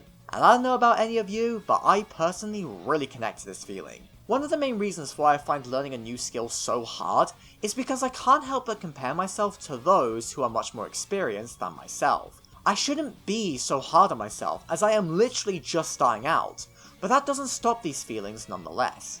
But the only way to get past these personal doubts is to take a leap of faith and just do it anyway. And that's arguably the main message of this film. That's what Peter B tells Miles to do. Miles won't know when he's Spider-Man. He just has to take that leap and trust himself. Miles' insecurities were the main reason for why he wasn't quite ready to be Spider-Man, but when he embraces himself and is willing to take that chance, he's able to fully use the power and skills that he's always had deep down. This is a really inspiring message, and I think that it is visually exemplified perfectly in what is not only the best scene in this movie, but also one of my favourite scenes in film. The What's Up Danger Leap of Faith scene. Oh my god, this scene is so peak. The whole film has been building up to this one moment. The moment where Miles Morales becomes Spider-Man. He's learned the basics, he's gotten over his insecurities about his new role, and he's ready to embrace himself. He paints a costume to fit his personal style rather than trying to replicate Peter Parker's, and he finally takes that first leap. And my goodness, it is so satisfying to see. And this shot is perfect. Miles may be falling to the ground, but when you flip the image, suddenly he is rising up, strong and proud. And oh my god, it is just so good! And I also love the fact that when Miles leaves, he takes some of the glass with him, thus implying that his skills aren't quite perfect just yet. But that doesn't matter in this moment. What matters is that Miles made that leap and didn't care about the minor errors. He made the effort to reach his end goal, and the result of this endeavour is a glorious scene of Miles sprinting and swinging through the streets of New York. He's finally enjoying himself and his new powers, and his confidence has shot up. This scene is not only satisfying because it is cool as hell, but it also just feels deserved. We've seen and connected to Miles' struggle so much throughout this film that it's great to see him stand tall and feel more victorious than most superheroes could ever dream of. And he wasn't even fighting Kingpin in this moment, he was just practicing his skills, but the scene nonetheless made it feel like he just saved the world. And speaking of which, the actual climax sequence itself is also really fantastic. It's got great action throughout, Miles swooping in to save everyone after mastering his invisibility is a moment worth cheering for, and I love hearing Peter B congratulate Miles on his skills. You could say that in this moment, the student became the master. Oh, and let's not forget about Jeff, who, once again, acts as the perfect motivator who helps Miles to get back up on his feet and ultimately defeat Kingpin. It is so good. So yeah, Miles Morales really is the heart of this film, and the main reason for why the whole story works so well isn't because of the revolutionary animation or the fun and unique multiverse story, but is instead because Miles Morales has the best character journey from any superhero movie, and yes, I'll stand by that opinion. And I think that this is the primary reason for why Into the Spider-Verse is also my favourite superhero movie. It uses the genre in the best way in order to give us a character who goes through a satisfying hero's arc while still remaining consistently relatable to the audience. He's a normal guy with special powers, and that's why we love him. And I don't know about any of you, but I personally fell in love with Miles instantly within just his first scene where we see him mumble along to a song he doesn't know all the lyrics for. I love this little moment because it's something that we've all done at some point, but most people don't really think about it very much, so seeing this minor character quirk shown within Miles really helps us to instantly relate to and love him. It's just brilliant and really fun to see. But there are even more great things about this film outside of Miles' journey which are worth discussing. For starters, I love the way that this film shows the impact that Spider-Man had upon the world. It's naturally really upsetting to see Peter Parker killed here, but the main reason for why this moment hits as hard as it does is because of everyone's reaction to the event. Basically, the whole of New York stops whatever they're doing so that they can mourn the loss of this great man who did so much for them. And these images are what truly drive home the impact that Spider-Man has left upon the world. And it also makes it clearer to Miles why he needs to take up that mantle. And these scenes also reinforce the idea that the main reason for why Peter Parker became Spider-Man wasn't because of his powers, but because he was a good man who used his powers to help others. And with that thought in mind, you can confidently say that anyone can be Spider-Man, so long as they are willing to make a positive difference in the world. And I like the fact that the movie which emphasizes this message is the one with multiple very different Spider-People in it. There doesn't need to be one Spider-Man when anyone can wear the mask. But alongside this great stuff related to Spider-Man, I love the ways that the villains were used here. Kingpin is definitely a formidable threat within this film, and I fucking love his character design. It's so cartoonishly over the top, I love it. But I also love how he's actually given some depth here. He's not some one-note bad guy, as he does have a genuine, understandable desire to see his dead family again.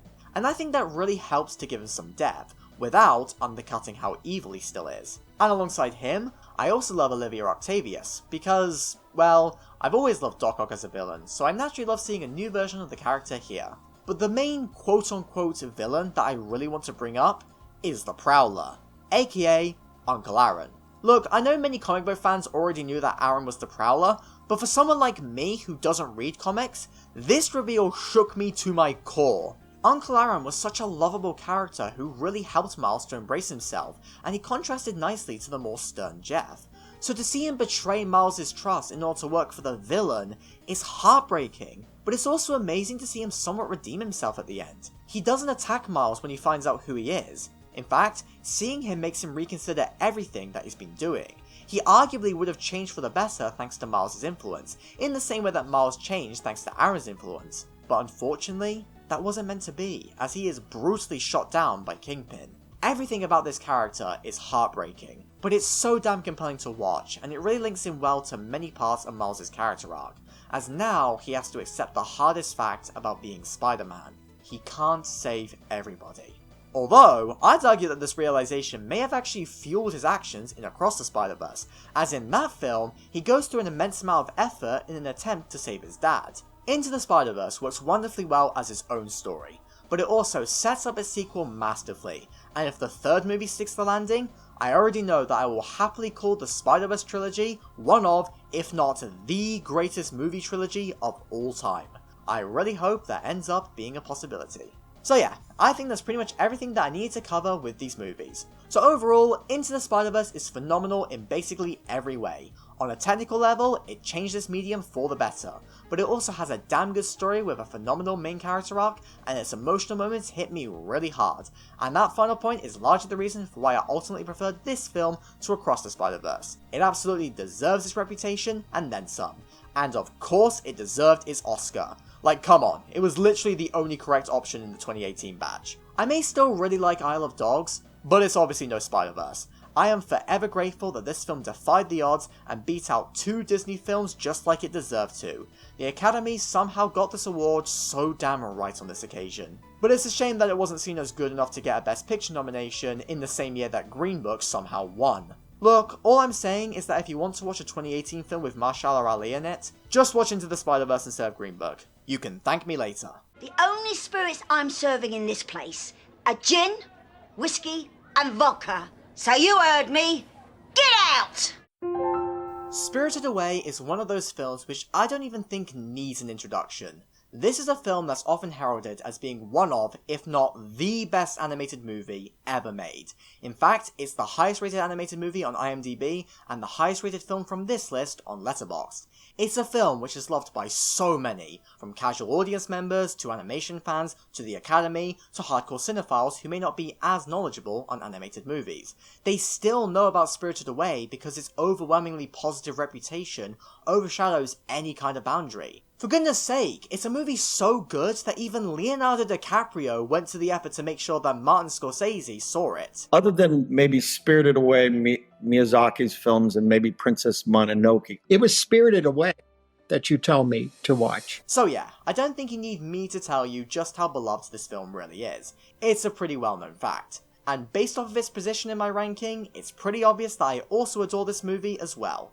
It's not quite my absolute favourite from this list due to the simple fact that there are 5 other movies which I personally got a bit more out of, but I cannot deny the fact that this movie is near perfect and is one of the best movies that I've ever seen in my life. However, as I alluded to a few segments ago, this was the other film alongside Princess Kaguya where I really struggled to put into words how I felt about it.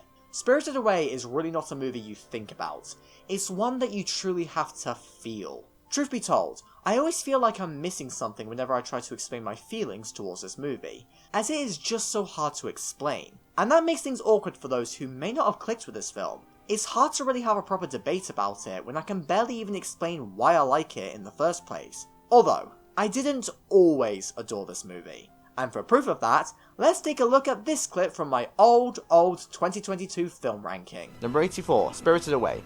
A great movie with an interesting story and gorgeous animation, but it is nowhere near as good as everyone says. I just didn't find it that special, even if it was still a great movie. 8 out of 10. Yeah, opinions have obviously changed drastically since then. Back when I first watched this movie, I hadn't seen anything else from Studio Ghibli. I had no idea what to expect from the film, and I only watched it because people said it was one of the best animated movies ever made. And so, I came out feeling a little bit disappointed because I expected something so much grander. I didn't realise that Ghibli movies were as low-key and quiet as they were, despite that being kind of their trademark. I was severely uneducated on them, okay? It was only after I returned to this movie with the right expectations that I fell in love with it just like everyone else. I realised that the subtlety and the simple vibes of this movie were what made it so good, and it was ultimately all I really needed to pay attention to. Because yeah, this film is incredibly simple at the end of the day, and that's evident through the fact that there's not really much of a plot here. Like yeah, Chihiro has to work at the bathhouse in order to save her parents who have become pigs, but that's kind of it when it comes to plot. The narrative of this film is more so a series of vignettes which occur within the bathhouse, and whilst there's definitely a clear endpoint here, there's no grand climax, at least not in the way that I was always used to seeing from animated films back when I first saw this one. Instead, Spirited Away is carried entirely by its vibes. It's a film where you just kind of bask in the awe and wonder of it all. All you're expected to do within each scene is appreciate what's in front of you. You're not expected to remember a bunch of crucial plot information, you're just along for the ride alongside your hero. Now, that's not to say that this film is completely substanceless, far from it. There are a lot of great themes to read into here, and more than anything, the characters are really nuanced and compelling to witness the journey of. This means that whilst there isn't really much of a plot here, there is still a clear character journey within Chihiro that you can witness over the course of this film. But what I'm mainly trying to get at when I discuss the film's vibes is the fact that this film is very clearly designed in a way so that these deeper readings aren't a requirement for your enjoyment. You can watch this film completely passively, and there's a high chance that you'll still really like it, because it's just a great film to vibe with. It's one of those few films where I would happily watch another 10 hours of it, because I just love being in this world so much. And that's probably the reason for why so many kids love this film, even if there's no way that they would be able to pick up on the subtle nuances of the story. They nonetheless enjoy it because it's cool and fun. And Ghibli's style of storytelling and world building is just appealing to everyone in a way which I can't quite fathom. And because this film is such a great vibe, I still ultimately really liked it even on my first viewing where I wasn't as blown away. I may have been a bit too plot-brained back then to truly appreciate what the film was actually going for, but I still enjoyed myself nonetheless, and not in an "oh, I respect it more than I like it" kind of way. No, I did legitimately enjoy this film, and that's why I had such a strong incentive to rewatch it after I realised what it was actually aiming for. I just knew that I would like it upon a rewatch, and was thus ecstatic when I grew to love it. It may not be my favourite animated movie. Hell, it's not even my favourite Miyazaki movie, as Kiki's Delivery Service means more to me than any of you could possibly imagine. But that doesn't stop this from being an absolutely wonderful film. And now that I've laid out all my feelings towards this movie, I am going to try my best to discuss some of the deeper readings of the story that I have thought about in the years since that first viewing. I always love reading into films and creating meaning from them, even if they're not necessarily what the director intended. So that's what I'm going to do for this film, as talking about a film in detail is the easiest way for me to express my love for it. So let's jump in. Now, earlier in this segment, I mentioned that whilst this film doesn't really have a plot, there is still a clear character journey that's present here within Chihiro. And I want to primarily focus my analysis on that, because I think that Chihiro's journey is ultimately the heart of this film, as it links in nicely to many of the storylines and secondary themes that are present here. And above all else, the main reason for why I want to talk about Chihiro's journey is because she has one of the best character journeys that has ever been put to screen. Whilst this story of a young, scared girl who grows up and becomes a more mature woman doesn't sound that exciting or life-changing, it nonetheless works expertly well here, thanks to how it's executed within this film. I mean, for starters, I think that this film does an amazing job at establishing Chihiro's early personality right out of the gate. The animation expertly shows through her body movements just how reserved and unsure of herself she actually is at the start, and I think that paves the way well for her initial panic after all the crazy stuff starts happening. When she discovers the spirits and sees that her parents have become pigs, she naturally freaks the fuck out and starts running around and screaming, unsure of what to do. She only calms down after a mature figure like Haku comes to comfort her. She needs that kind of support in her life at the moment, because she's a scared kid. She's still figuring out the world around her, and very clearly feels afraid once Haku has to leave her, as she hasn't yet got the emotional maturity to look after herself. Yet despite that, she's still forced to push aside those fears in order to get a job at the bathhouse in order to survive in this new world. She's essentially being forced to grow up and mature at a rapid pace in order to keep up with all the new demands that's being thrust upon her. And to be fair to her, she does do a really good job at keeping things together. She's no doubt terrified the entire time, and you can hardly blame her for that, but she is nonetheless still successful in getting the job that she was told to get. And even though it was Haku who told her to get that job, she still put in the effort herself to achieve that goal, which immediately shows an improvement from the running around and panicking at the start of this film. But Chihiro can't keep things together all the time. After Haku shows the parents again, and Chihiro is reminded of her friend's goodbye letter for her, the whole weight of her current situation overwhelms her, and she just breaks down crying. But this isn't shown within the film as a sign of weakness, or an example of Chihiro regressing as a character after her prior maturity. It actually does the opposite. The film holds on this moment and shows to the audience that it is okay to cry. Chihiro is going through a lot in this moment, and this situation would overwhelm anyone to the point of tears. If I thought that I would lose my parents and friends and would be stuck in a life of working long hours at a spirit's bathhouse, I would probably cry too. It's perfectly logical, and the film knows this and acknowledges the fact that Chihiro's reaction is the correct response. And because Chihiro is in touch with her emotions and is willing to express how she's feeling, she arguably shows more maturity in this moment than if she tried to bottle it up. She's honest with how she's feeling, and that's good, but that equally doesn't stop her from persisting in the face of adversity. She has a good cry about everything, but carries on anyway, and that is what's really admirable. This whole scene is just phenomenal in every way, and it would be the best scene of this movie by far if this were any other movie. Yet it's not actually the best moment here, as there's another scene which is somehow even better, and you probably all know exactly what I'm talking about, but I'll get to that much later. Either way, this scene is fantastic and it adds so much to Chihiro as a character. Oh, and this crying scene also reminds me of the fact that Chihiro is without a doubt one of the most expressive characters I've ever seen in animation. Her facial expressions and body language are phenomenal and are a large reason why her character journey is so great to watch, as you can truly see her mannerisms physically change over time. It's great to see. However, whilst Chihiro's growing maturity is cool to see here, another reason for why she's a great protagonist is because of her childlike innocence, which she maintains throughout this film. Many children who are forced to grow up fast lose their innocence over time, but Chihiro doesn't. Instead, she retains her inherent kindness and compassion for others, which is what we all had when we were younger. You could argue that this kindness is a little bit naive on her part, as it did lead to issues like when she invited No-Face into the bathhouse, and we all know how that turned out. But this unwavering kindness makes for a nice contrast to everything else within the bathhouse. The thing is, for most of this movie, you can't really trust any of the characters here besides Chihiro. They are all kind of rude and shifty. Even Haku is someone who we can't fully trust, as Yubaba plants the idea in our heads that maybe he's not what he seems. Oh, and speaking of which, Yubaba is a character who I really love to hate within this film. What can I say? She's the mean old boss lady, which means that she's very easy to feel antagonistic towards. But even outside of her, the users of the bathhouse are all quite selfish when you really think about it. Like, none of them ever seem to want to do anything for others unless they get something else in return. They only tended to No-Face so much because he gave them all gold, and that links in well to the major theme of greed that's here. The bathhouse represents everything wrong with greed and consumerism, and I mean that literally, as No-Face consumes things. Get it?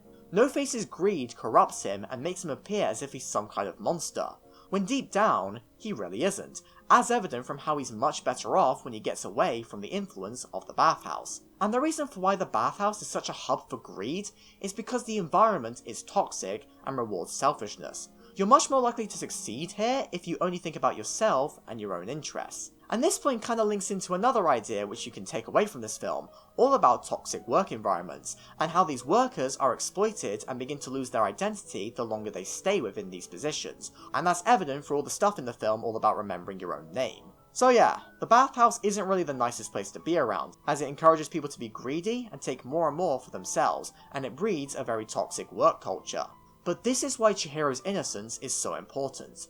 She doesn't give in to the greed, and instead prioritizes kindness, which can be seen in the moment where she makes the effort to save the polluted river spirit, which not only provides the film with some additional environmental messaging, but Chihiro's actions also means that she's rewarded with the medicine which becomes essential to many future plot beats, such as saving No-Face from his greed. As I said, No-Face isn't a bad spirit, and Chihiro knows this deep down. She always trusted him somewhat, and so was willing to help him and eventually forgive him in spite of everything that he did. The medicine humbled No-Face in a way, and that meant that he was eventually able to find a much better life for himself, all because Chihiro was kind enough to invite him to go along with her. Furthermore, Chihiro's kindness is also what saved Haku in the end. She rescued him after he was attacked, and she went to the effort to find him help.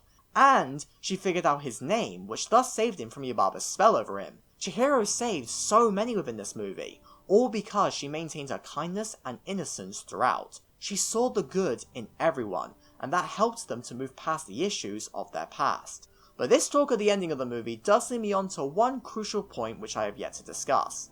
Alright, I've stalled long enough. Let's talk about the train scene. This is one of the top 5 best scenes from this whole ranking, and that's probably my coldest take ever. What can I say? Everybody loves the train scene. It is the most iconic moment from this whole movie. It's the clip people always include at least once whenever they talk about this movie. and, for many, it's the first thing they think of when this film comes to mind. But the strange thing about this scene is that it really isn't explicitly clear why it's so good.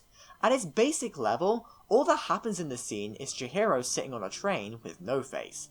That's it. But the reason for why it works so well is because of how it makes you feel. Not only is the scene gorgeous with some striking visuals and lovely low-key piano music, but the deeper readings that you can take from it are immense. This is a scene which is able to say 1,000 words within even the most simple of images, because this moment is the culmination of all of Chihiro's character growth. Near the start of this film, Chihiro was scared and needed guidance, but now she has taken her own initiative and travelled by the train in order to save Haku, and because she was kind enough to let No-Face join her, she's also acting somewhat like a leader in this moment in order to guide him to the right path. She has fully grown into a mature woman at this point. A hero, a leader, a friend. And this shot, my goodness, this shot says so much. After spending the past hour watching Chihiro visually appear less nervous and more confident, we get this shot where she's sitting up straight and staring into the distance with confidence and determination. She has a strong desire to help her friend, and she is not going to let anything else get in the way of that. Comparing this shot to any shot of Chihiro within the first half just perfectly demonstrates how much she has fully grown and matured as a character. Chihiro's growth is astonishing to see, and I think that the train scene works as well as it does for me because it perfectly demonstrates that growth. That's what makes it so beautiful. And even though the film does peak within the train scene, I do still love the conclusion to the whole thing. It's very wholesome, uplifting, and just satisfying more than anything.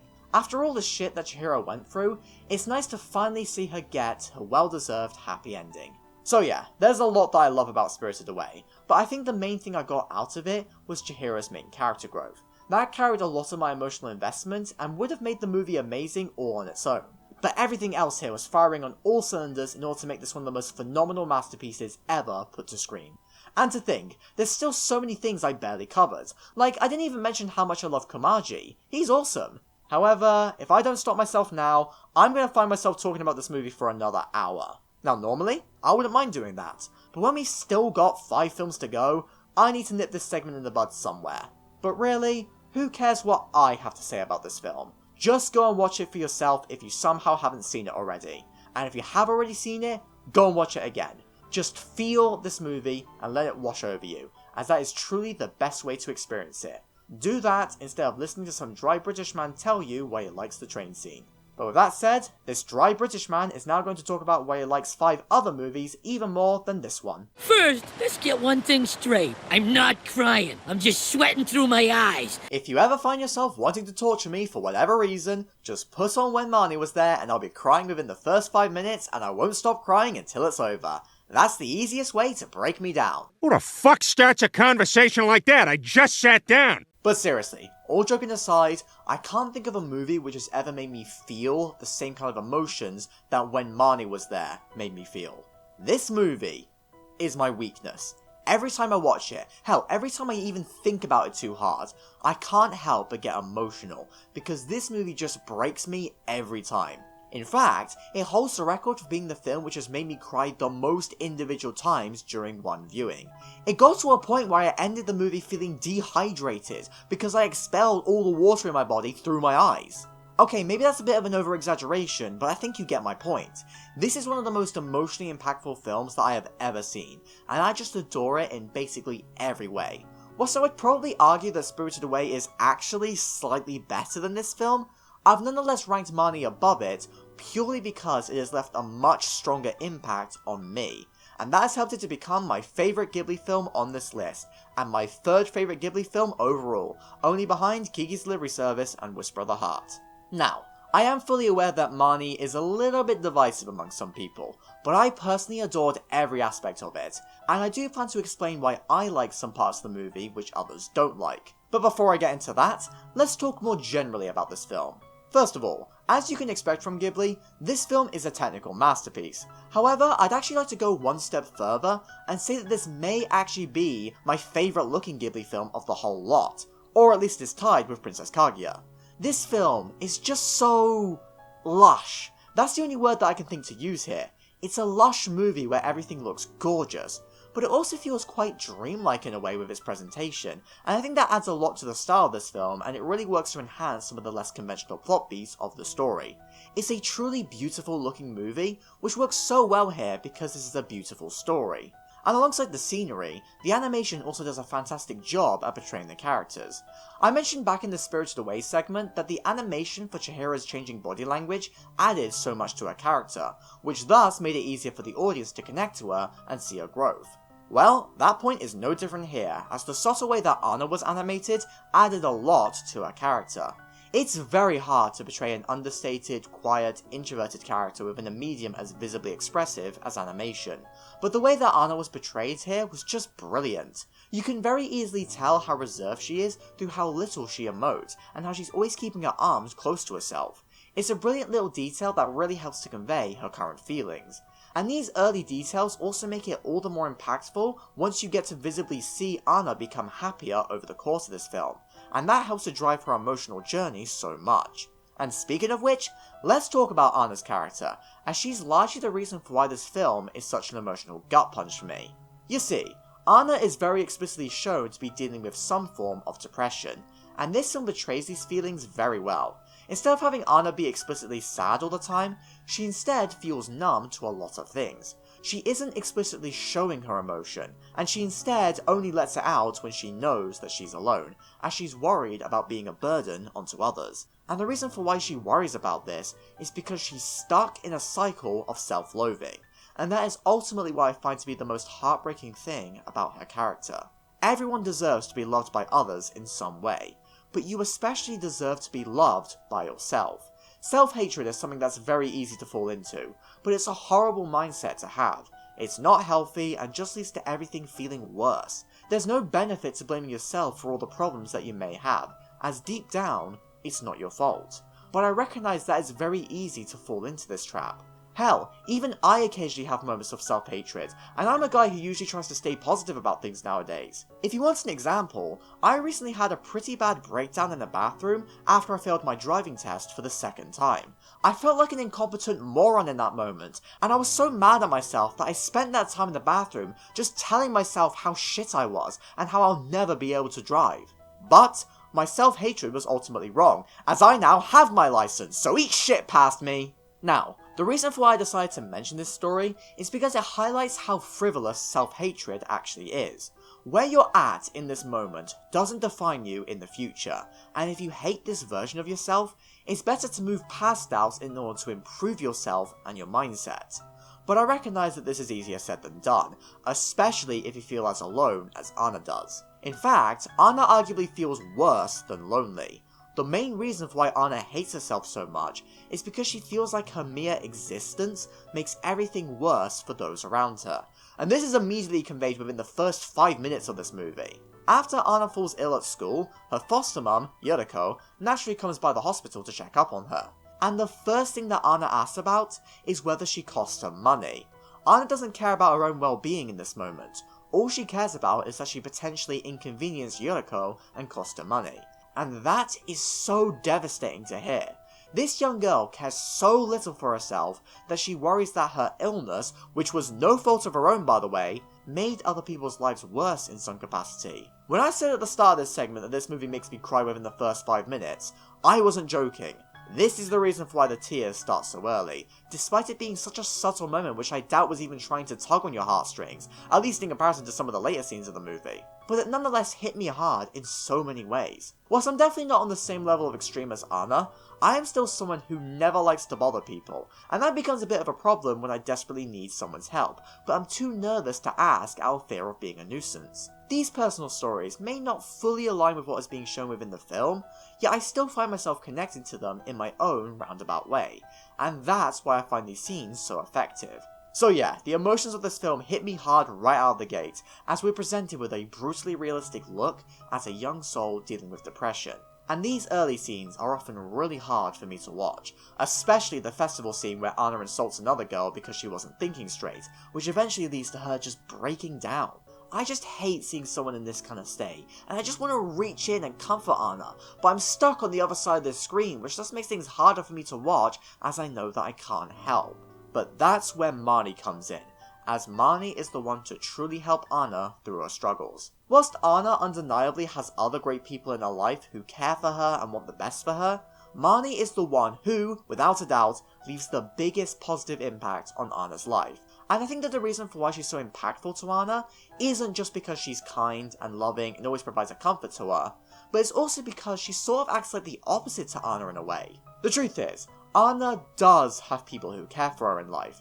Even though she's lost her biological family, she has a foster parent who'd do anything for her. She's lucky, all things considered, even if she doesn't quite realise it. Although I can hardly blame her for not realising it, as it's hard for someone as young as Anna to understand the full details behind why Yuriko gets paid to look after her. Anna sees her worth as being lesser because she thinks that she's more of a job to Yuriko, rather than a proper daughter, which is obviously not true, but she's too young to understand that Yuriko does still care in spite of what the money she's given seems to imply. However, whilst Anna is lucky yet doesn't realise it yet, Marnie has a pretty shit life and she knows it. She doesn't have anywhere near as much freedom as Anna does, and she's constantly bullied by a cruel nanny, and we get a glimpse into her troubled home life at the party. Yet, in spite of all of her hardships, she still keeps a smile on her face. She remains loving to others and generally has a positive outlook on life, and these feelings begin to rub off on Anna. The truth is, strong emotions are contagious. When you're around those who are down, you begin to also feel down. But when you're around those who are much more positive, you begin to feel that same sense of positivity alongside them. And that's why Marnie is such a good influence on Anna. Marnie is dealing with a lot, but she doesn't let that bring her down, and that's great for Anna to bear witness to and learn from.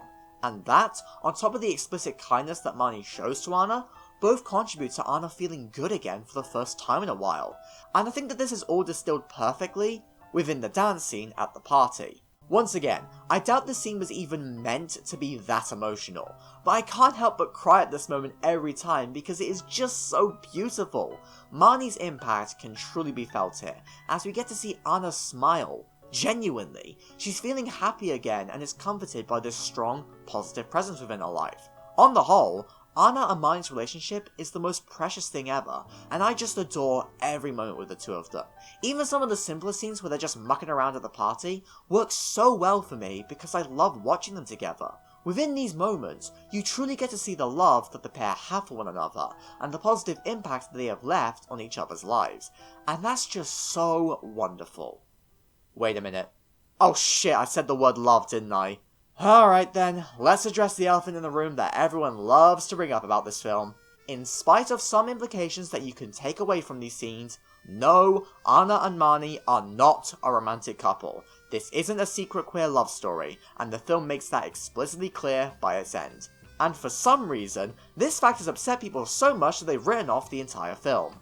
Look, as a queer person myself, I will champion queer cinema, and I am very open to a lot of queer readings for films. As an example, Joe Buck and Rizzo from Midnight Cowboy are never explicitly said to be gay. In fact, they act more homophobic within the film. But a queer reading of the story arguably ends up becoming the most compelling way to watch the film.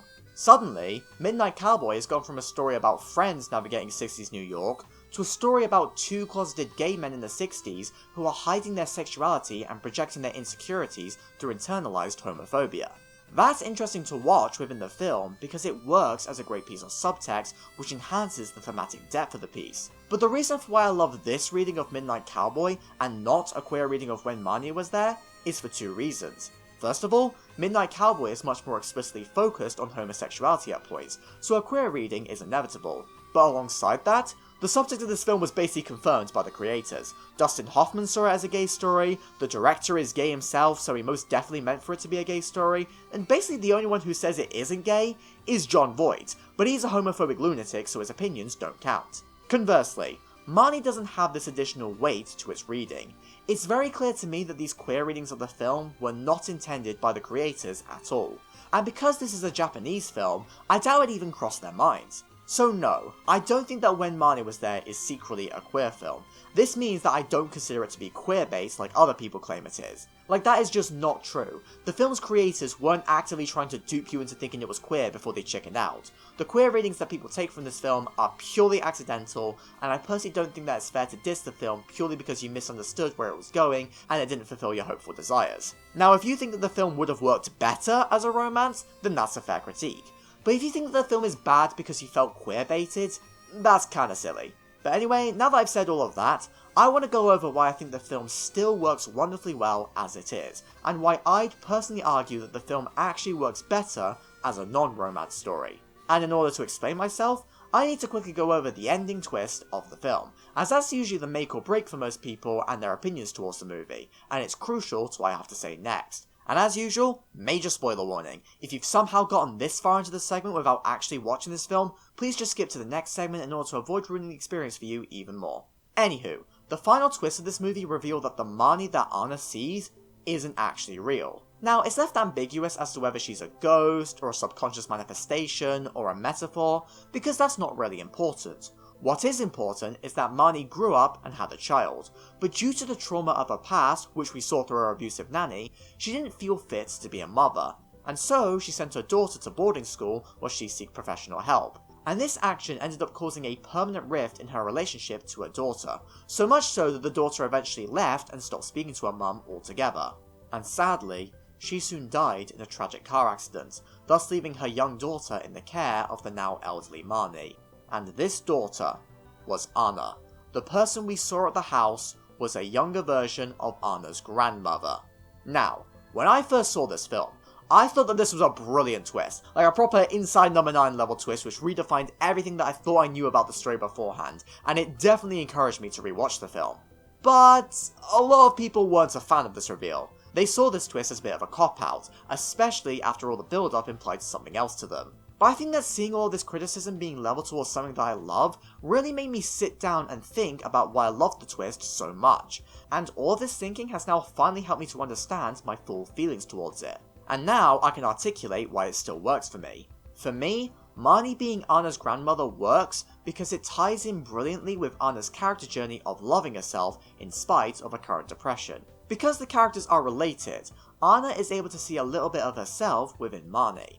As kids, it's sometimes hard to imagine that our grandparents were once children too, and likely would have acted in a similar way to us. And that's what Anna gets to see here firsthand. She witnesses what her grandmother was like in her youth, and that allows her to understand Marnie to the point that she grows to love her. And because Anna loves Marnie, who's a part of her, she's one step closer to loving herself. The joy that Marnie brings into Anna's life works wonderfully well as a metaphor for Anna becoming more accepting and loving of herself. I don't think that's a coincidence that Marnie first appeared to Anna on the night where she had reached her lowest point. It was as if Anna subconsciously knew that she needed support, and so she manifested that support within a figure who did care for her at some point in her life. Her grandmother. And I think another reason for why this familial connection between Anna and Marnie works is because this film has a far greater emphasis on family rather than romance, and this can be seen within many scenes. I already mentioned that a lot of the initial emotions are sparked by Anna worrying that she's a burden to her foster family. But later on, we also have this beautiful moment in the woods where Anna talks about how she doesn't forgive her family for dying and leaving her behind. You could argue that this is a selfish mindset to have, as her family couldn't stop their deaths, but it's a natural thing for someone as young and vulnerable as Anna to think about. And then we get to the scene in the silo, which represents so much all at once. For starters, the silo represents Marnie's trauma in her past. The maze would often threaten to lock Marnie up there, which is an awful thing to say to a child who believed the place was haunted. And this fear that she developed during her adolescence eventually lingered on into her adult life.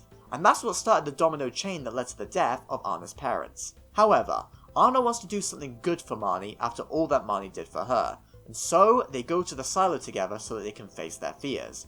Yet, Marnie eventually runs away scared, and Anna, in this moment, feels betrayed by the fact that she was abandoned, even though Marnie had perfectly understandable reasons to run away. And this parallels how Anna's mother felt abandoned when she was sent to boarding school whilst Marnie was in the middle of coping with her issues. However, the difference between Anna's story with Marnie versus her mother's is the fact that Anna actually forgives Marnie in, once again, a really beautiful, powerful scene which shows their care for one another.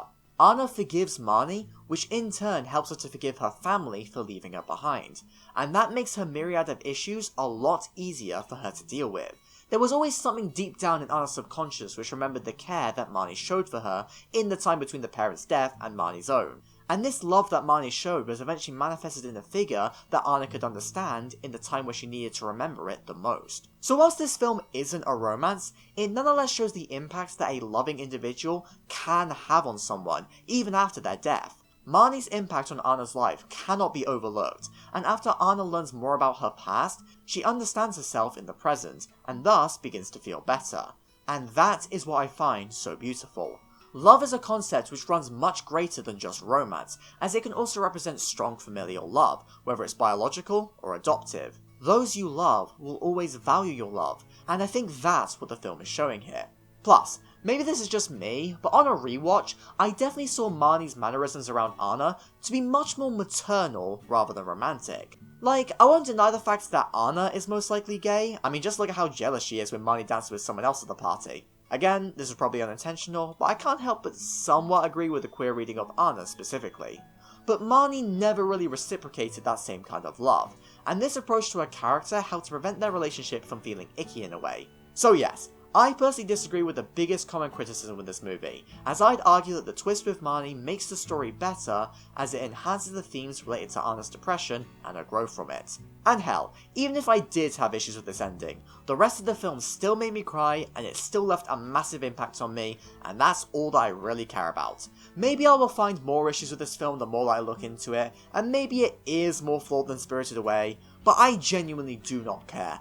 I love When Marnie Was There with all my heart, and I think that this central relationship and the emotions that it generates are a large reason for why. Oh, and that ending shot with Marnie waving out the window is just perfect in every way.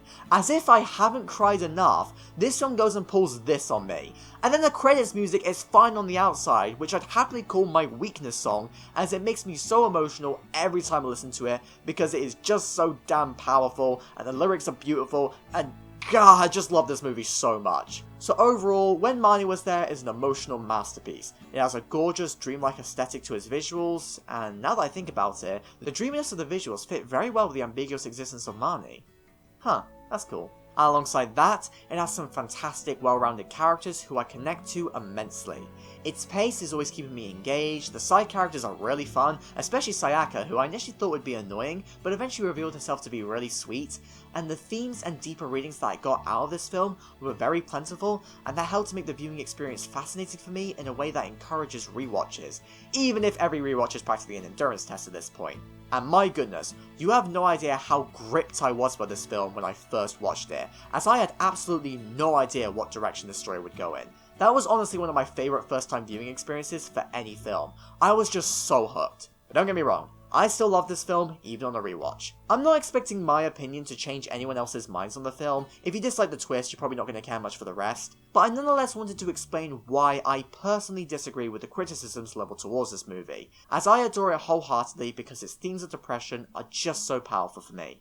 I don't even have depression, yet this film still broke me and I love it for that. Of course I wish that it won the Oscar.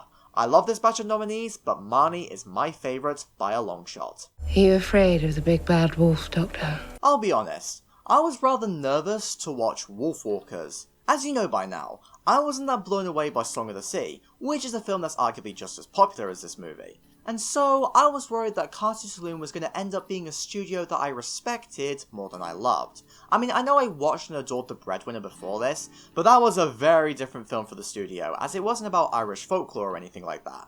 I was just worried that I wouldn't connect much with Wolfwalkers, just like how I wasn't mad on the other two Irish folklore films. So imagine my surprise when I not only found myself loving this film, but also instantly placing it in the top 5 for this ranking. This film was everything that I wanted from the other Irish folklore movies, and more. And honestly, it felt like a movie tailor-made for me and my interests. I mean, I love wolves, I love stories about connections with others, and I also love history, and this film has all of those factors. In fact, its historical elements ended up being a major reason for why I loved this film so much, as it helped to make the viewing experience very informative and educational. And that's because it's focused on a period of history which isn't really discussed all that much within media, that being Oliver Cromwell's conquest of Ireland in the mid-17th century. Alright, I just want to preface this next segment by saying right off the bat that as an Englishman, we were not taught much about Irish history, and that's probably because any discussion of Irish history will be guaranteed to make the English look bad, and you all know how much every country conveniently glosses over their own atrocities during school history lessons. Except for Germany, they're pretty open about it. This means that before watching this film, I didn't actually know that Oliver Cromwell took over Ireland. The extent of my knowledge on him was that he was a Puritan who executed King Charles I and then became the leader of England for a time, and in that time he proceeded to ban anything that was fun, from sport to theatre to pubs to Christmas, because old Ollie wasn't jolly, he was glum and he was proud. Would be miserable as sin, only sin's not allowed. So yeah, I knew that Cromwell was a fun sponge who briefly turned England into a republic, and I also knew that his severed head went on his own 300-year journey. Long story. But I didn't know anything about his actions in Ireland, and how he was a complete monster who massacred thousands. Come on, why wasn't I taught this? This is crucial to know, for the sake of the memory of those who were killed, and for another example of the English cruelty within Ireland. I swear, the more I grow up and look at how badly the English acted in foreign countries, the more I've had to grapple with this realization. Are we the baddies? So yeah, this is a horrific time in history which more stories need to cover. But luckily, Wolfwalkers shines a spotlight on this period in a rather unique way. Whilst it's definitely not one-to-one with real history, it does still do a great job at making more people aware of this time. And it even, kinda, features Oliver Cromwell. Well, okay, he's not explicitly in this movie, but he does still have a stand-in in the form of Lord Protector, which was Cromwell's official title. So basically this guy is meant to be Oliver Cromwell, so that's what I'm going to refer to him as from now on. Now, obviously this film doesn't show any massacres of the Irish, or the immense disease and famine that Cromwell's caused, because this is still a PG film. But we don't need to see all that, as we still get a very clear idea of the struggles of this time through the way that the Irish people are being subjugated by Cromwell within this movie. He's forcing himself onto the position of leader in the village, and he acts as this intimidating, antagonistic figure throughout. But this oppression extends deeper beyond what we see in the village itself, as it is also represented within the wolves. Now, obviously, wolves are wild animals. You don't really want to engage with them as they could be dangerous. They're a part of nature, and we need to respect that. But in this movie, the English never saw them as creatures which deserve to be respected and left alone, but rather as dangerous threats which needed to be vanquished and controlled. And this is important to keep in mind, because the way that Cromwell and the English soldiers looked at the wolves parallels the way that the English looked at the Irish throughout history. Just like Scotland, Ireland used to be split into multiple clans who kinda did their own thing, so the country wasn't really a united force in the traditional sense, and the communities also weren't as traditionally built up as many of the English areas like London. And because of this, the English always saw the Irish as uncivilized, even though that's obviously not true, they just had a different culture. And because of this belief, the Irish were always treated like wild animals who needed to be tamed and controlled. In a way, the Irish were treated like the wolves, but the English always tried to justify their actions by saying that they were bringing civilization to the savage Irish, which is the excuse that they've always used to justify colonization, and since Ireland was arguably their first major colony long before the days of the British Empire, yeah, it's not a surprise that this same disgusting excuse was also used here. And obviously, the English didn't actually care about civilizing the Irish, they just wanted to control them so that they could nick their land and resources. And this control is another thing that this film shows off well. We see how the English are only acting like they are trying to protect those in the town. They brainwash everyone into thinking that the wolves are a threat, just so that they can destroy them and act like the heroes. But it's really just another method of control. And I think the fact that the English are specifically destroying nature is significant, because nature is often seen as sacred within a lot of Irish culture. So once you destroy that, you are personally attacking the people, and once you break them down enough, you can control them more. Whilst Wolfwalkers obviously doesn't aim to be historically accurate, I mean Cromwell is killed at the end of this film when in reality he didn't actually die until 8 years later due to an illness, it ultimately doesn't matter, as what this film does do is present the horrors of English colonization in a really unique way, and there is so much deeper subtext that you can read into here thanks to the presence of the wolves, alongside many other ties to Irish history and folklore. Now, obviously, I am not Irish myself, and so I am grossly uneducated on a lot of parts of the country's history and culture, as you can probably tell. so I'd recommend looking into other articles and videos which cover the subtext of this film in more depth from the perspective of those who know what they're talking about. I just wanted to get some of my basic points across in my analysis because it was something which I found really interesting to look into. Thanks to all this historical subtext, Wolfwalkers is a really fascinating watch which really encourages the audience to look deeper into what's being shown and to do their own research into parts of the movie. It's a film which can lead you down fascinating historical and cultural rabbit holes, and I just love it when films do that. It's one of many reasons for why I love Sinners so much. That's also a film which is explicitly tied to a specific cultural and historical context, and it's also got a lot of subtext that's great to read into. I love history, and I love learning more about it, especially the parts that I wouldn't traditionally be aware of, and so it's so interesting and cool when filmmakers use this as a way to tell great stories. And speaking of which, it's worth noting that all this historical subtext isn't the only thing that Wolfwalkers or Sinners have going for them. Whilst they remain as a large part of the identity of the films and the experience would be much worse off without them, the films are nonetheless still great to watch, even if you know nothing about the context, because they still have damn good stories with engaging characters and whatnot. They still work well as films. The history lesson is just a bonus. So now that I've discussed the historical context around Wolfwalkers, let's discuss some parts of the film itself so you know why I also adore every other part of it. Well, I think that right off the bat, I should say that I love the visuals of this movie. I feel like I'm a broken record at this point, as basically all the films in the top 10 have amazing visuals. But man, I really do love the style of this film. Cartoon Saloon has such a unique art style to their films. They really fit the folk stories that's being told, and they just look amazing. The colours, the backgrounds, it's all gorgeous and it adds a lot to the atmosphere. And the character designs for these movies are also great. They're definitely simple in design, but they're also really effective and endearing.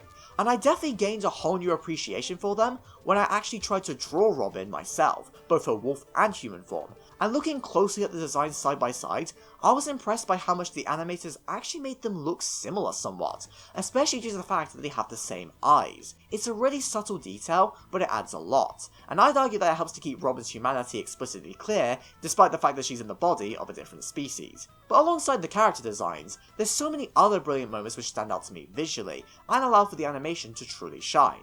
I mean, all of the magical elements with the Wolfwalker changing forms looks gorgeous, the backgrounds, as I said, are amazing and are precisely why I love hand-drawn backgrounds, the action scenes are very well directed, the portrayal of the wolf scent is one of the most stunning visual ideas I've ever seen, and I always love it when the film gets to go a bit more sketchy with its art style. All Cartoon Saloon movies have amazing animation, but I think the visuals for this film go even harder than the others, and definitely contribute to this film having one of the most unique animation styles from the 2020s, which is a very big deal considering the fact that this is a decade which has given us so many unique animation styles, but they are all done in CG, so it's cool to see a traditional hand-drawn movie like this, which is still able to stand out. But I think another thing that I loved about the visuals here was some of the directorial flourishes and how they enhanced the story. This film has a great usage of Brian De Palma-esque split screens, and I also love how during Robin and Maeve's arguments, the screen itself literally becomes tighter. Tightening the screen is something that's commonly done in films during moments of tension. It's a classic filmmaking technique that you're probably taught within the first month of film school, as it's so simple yet so effective. But in this film, instead of the camera getting closer to the characters, the frame itself closes in over time. This is something which you probably could hypothetically do in live action, but it's a lot more effective within the animated context, and it really helped to make the scene even more intense and powerful for me. As the background is taken away, all the focus is being forced onto the facial expressions, which thus makes the emotion of the scene even more powerful. It's a truly genius piece of direction. And speaking of the direction, Tom Moore has worked as the director for the entire Irish Folklore trilogy, and because of that filmography, I think we definitely need to champion this guy as one of the best animation directors out there.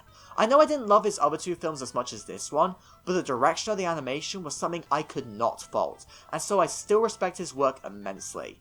This man has one hell of a keen eye for visual storytelling and filmmaking, and he deserves all of my appreciation. But alongside having a truly wonderful visual aesthetic and a fascinating subtext, the main reason for why Wolfwalkers works so well for me is because of the character drama. This was the main thing that kept me hooked throughout the film on first viewing, as I just love seeing the story of these characters and how they grow and change over time. Robin is a fantastic protagonist. She feels like a very realistic child character, but not in a way that's annoying, but rather in a way that's endearing. She wants to prove herself, which is an instantly relatable goal, and she's got a great energy to her, which makes her a really nice character to follow. But I also loved watching her journey as she began to discover who she really was. After she was accidentally bitten by Maeve, she becomes a wolfwalker herself, yet because of this, she arguably discovers her true self, and is happier in this new life. At the start of this film, she wanted to help her father and provide for the village, but eventually, she realised that she'd rather be a wolfwalker with Maeve because it makes her feel free and happy. And also, she just has a really genuine connection to Maeve. These two are a great duo. They've got a good amount of banter between them, but there's still a genuine care that grows as they hang out and befriend each other more and more. And because of this great bond, it only becomes more heartbreaking when Robin has to make difficult decisions in order to save Maeve. She's even forced to cage Maeve up like an animal at one point, but she's doing this for her own good. But this causes rifts in their friendship, and it is devastating to see. It's a really great bit of character conflict. But the other reason for why this part of the movie works is because Robin's bumpy relationship with Maeve also parallels her relationship with her father. Now, Robin's father is actually a lot like Brendan's from The Secret of Kells. They're both rather stern characters who try to control their kids so that they don't put themselves in danger. However, I personally thought that Robin's dad was a far better character because he was just a much nicer presence within the story. Whilst he was still strict, we got many more moments where we clearly saw his kinder, father-like care for Robin. Meanwhile, Brendan's dad was just grumpy all the time. We just got to see a lot more sides to this character, and I thus found him much more enjoyable and easy to see the perspective of. But alongside that, I also liked him because he went through his own great character journey. As Robin discovers herself more and more, she realises that her goals go against her father's. Her father is a wolf hunter after all, and so he poses a direct threat to Robin's well-being. It's a difficult situation for her to be in, and in the end, Robin has to once again make a difficult decision. In this case, she's forced to leave her father behind after she comes out to him about being a wolfwalker. She leaves not just for his safety, but also her own. She feels scared and concerned around her own father, and so instead goes with Maeve, who's a lot more similar to her and will thus accept her more. And with that point made, it's worth mentioning the fact that, just like with when Marnie was there, a lot of people have taken a queer reading from the story.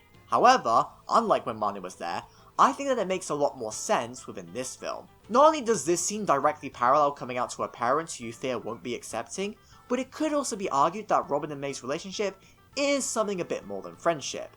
Whilst the directors haven't really confirmed nor denied it, it doesn't matter either way, because the whole Wolfwalker storyline works well as an allegory for so many things, including queer acceptance. The Wolfwalkers are othered by society and seen as dangerous beasts who need to be stopped, and that setup can apply to so many different things, and a queer reading is just one of them. It also works well as an allegory for Irish-English relations, as I previously mentioned, and hell, it can even work as a representation for something much simpler, like having a weird hobby which other people may judge you for.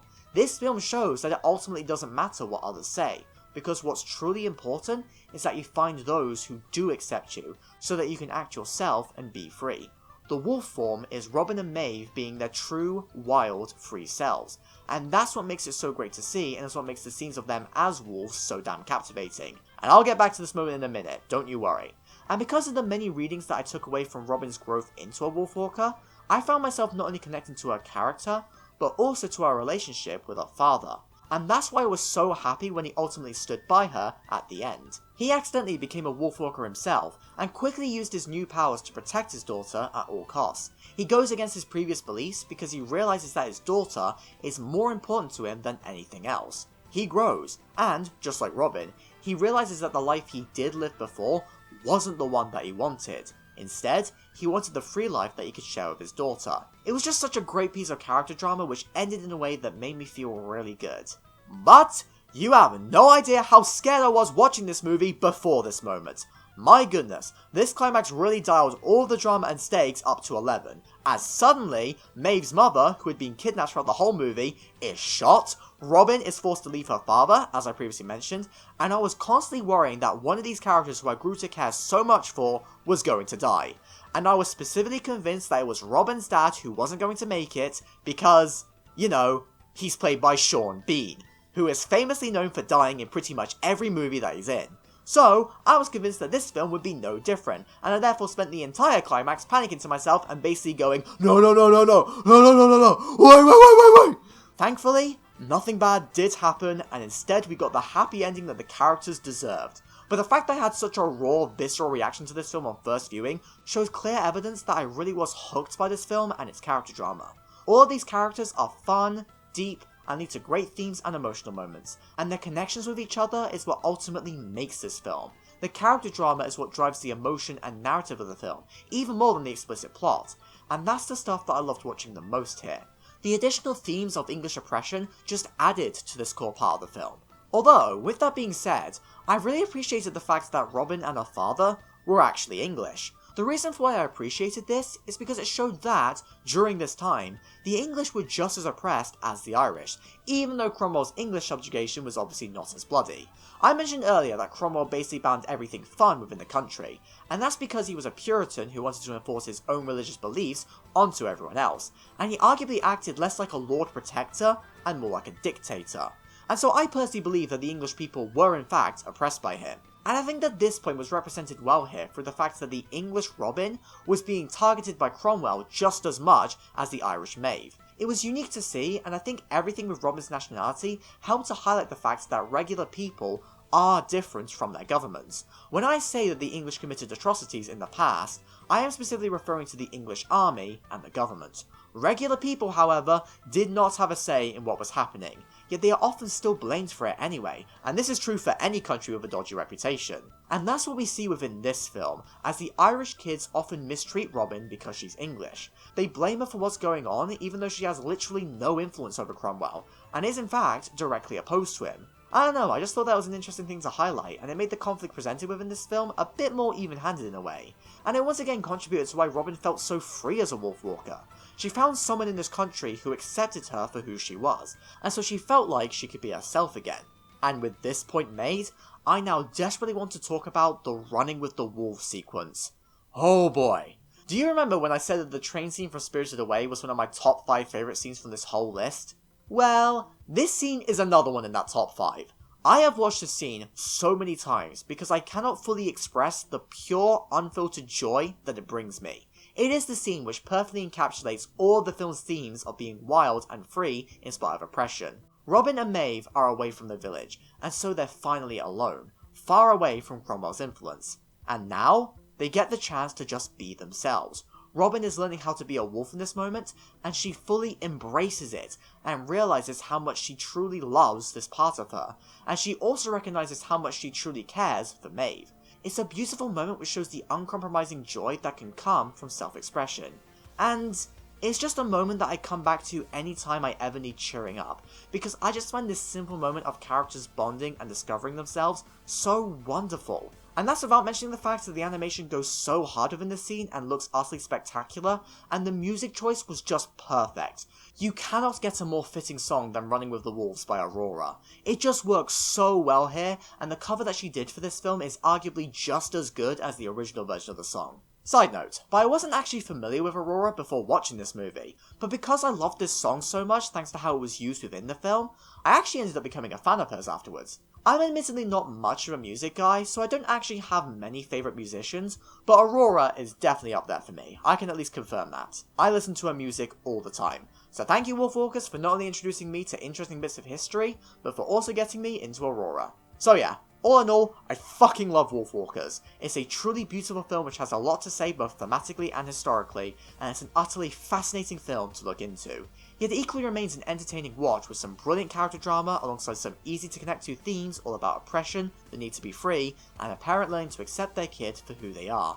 It's a movie which just appeals to me in every caliber, and it's one that I respect for its artistic achievements whilst also loving for personal reasons. It's a very unique story in comparison to many other films on this list, and I just love how authentic it feels to the setting and time period. This film does not bother to simplify the Irish accents, and instead lets them flourish, to the point that I occasionally miss some of the dialogue. And I love it for that, and I wouldn't have it any other way. Let authentic accents thrive within movies. If you want to see what animation can truly do both visually and narrative when it's not bound by Americanized restrictions, then you should absolutely watch Wolfwalkers, a movie that's so unashamedly Irish that it actually makes me want to visit the country one day. For as much as I love Soul, this film absolutely deserves the Oscar. And it deserved the Best Picture nomination. Because remember, nothing else came out in 2020, so why was this film snubbed? Wolfwalkers is just a wonderful film which you all should make the effort to watch. I don't care that you could only watch it on shitty Apple TV. Find a way to watch it anyway, as it absolutely deserves your attention.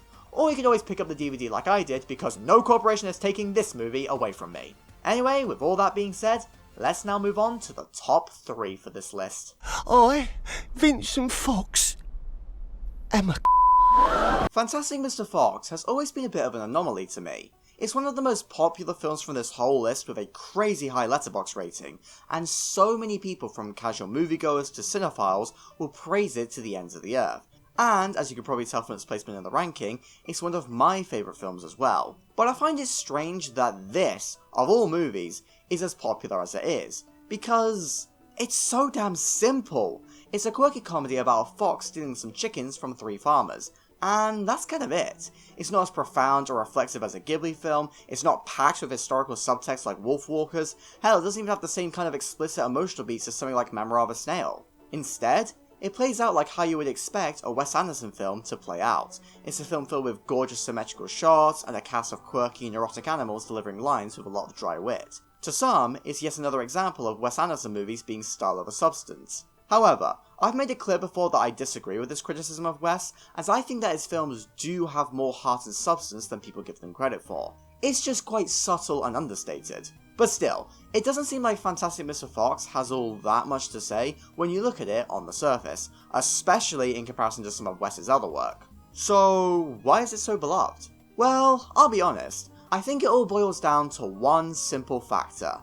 This movie is so damn charming. Between its quirky fun characters, its pleasant autumnal scenery, and its simple yet endearing story, it remains easily accessible and enjoyable for so many. It's a movie that's very easy to like because it's got a good heart to it, a good sense of humour, and it can put a smile on the face of so many. And I'll be honest, this is probably the biggest reason for why I love this film. Now don't get me wrong, there's definitely some deeper stuff here which I no doubt get a lot out of thematically, but I nonetheless argue that the main reason for why it's ranked so highly on this list is because, for me at least, it is one of the most entertaining and enjoyable movies out there.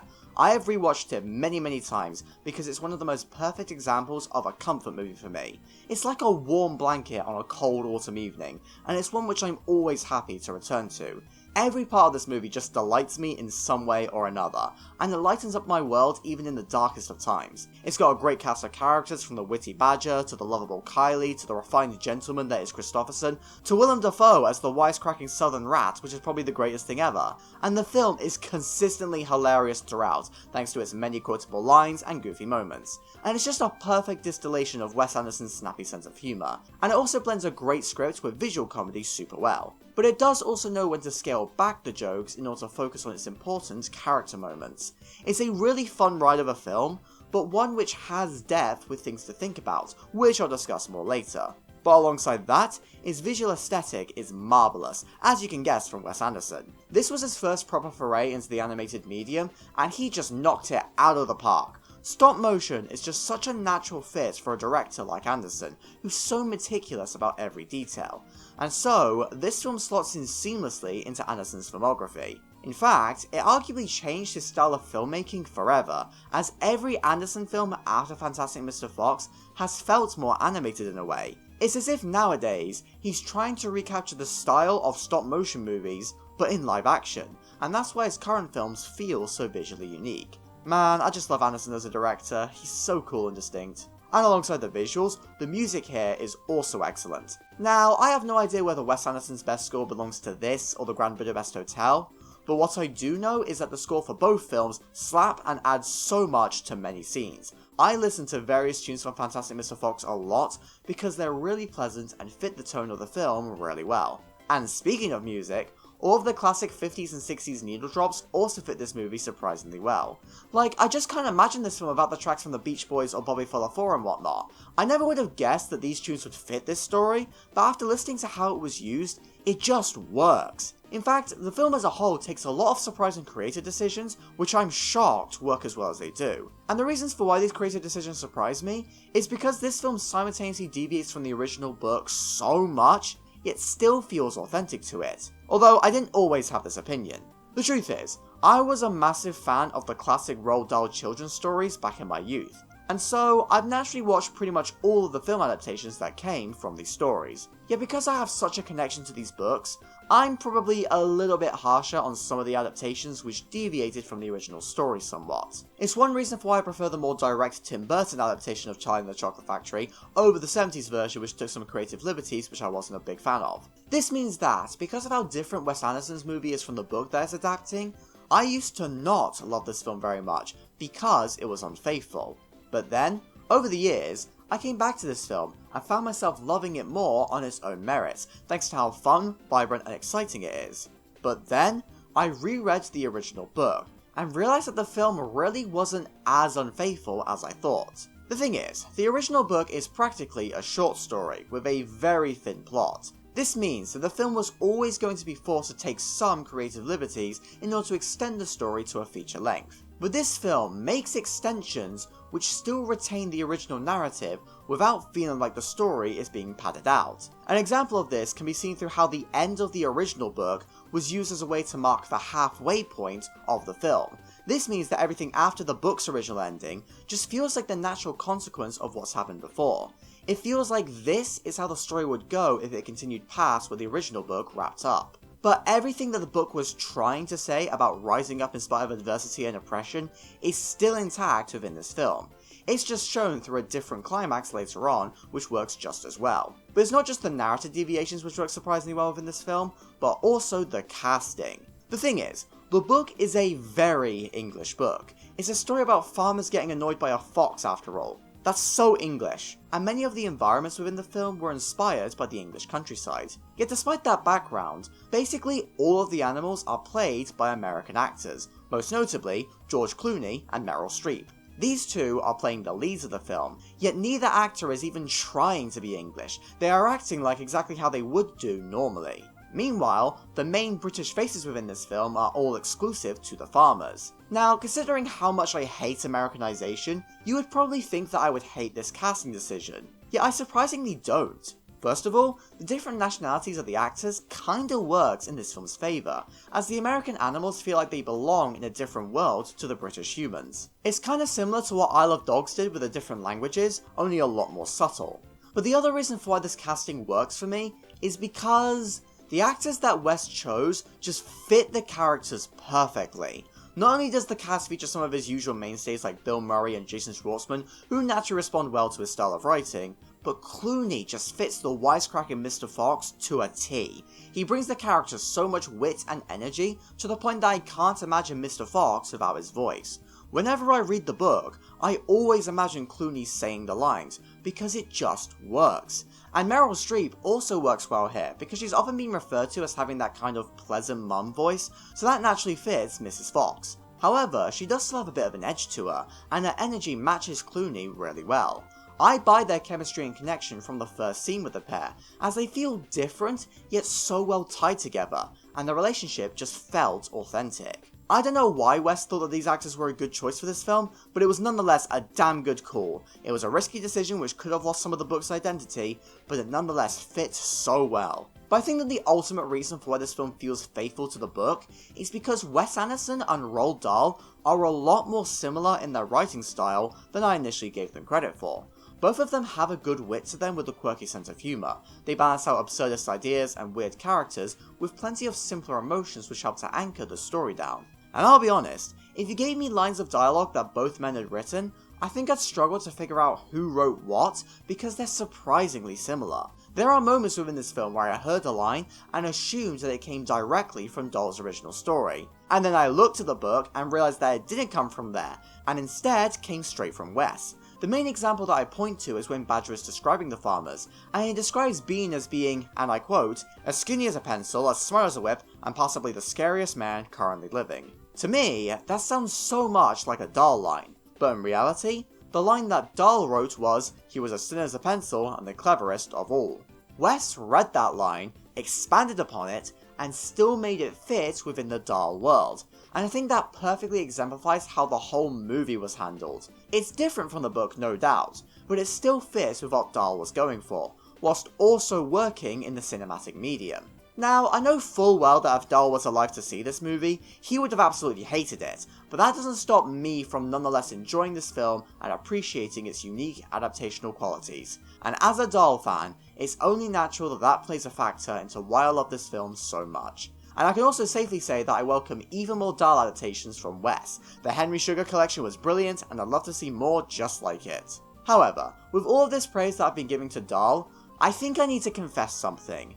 I don't actually think that Fantastic Mr. Fox is one of his best books. It's really short and doesn't feel all that interesting or noteworthy in comparison to some of his other work. The characters are all really simple archetypes with the kids being completely blank slates, and the story just kinda ends.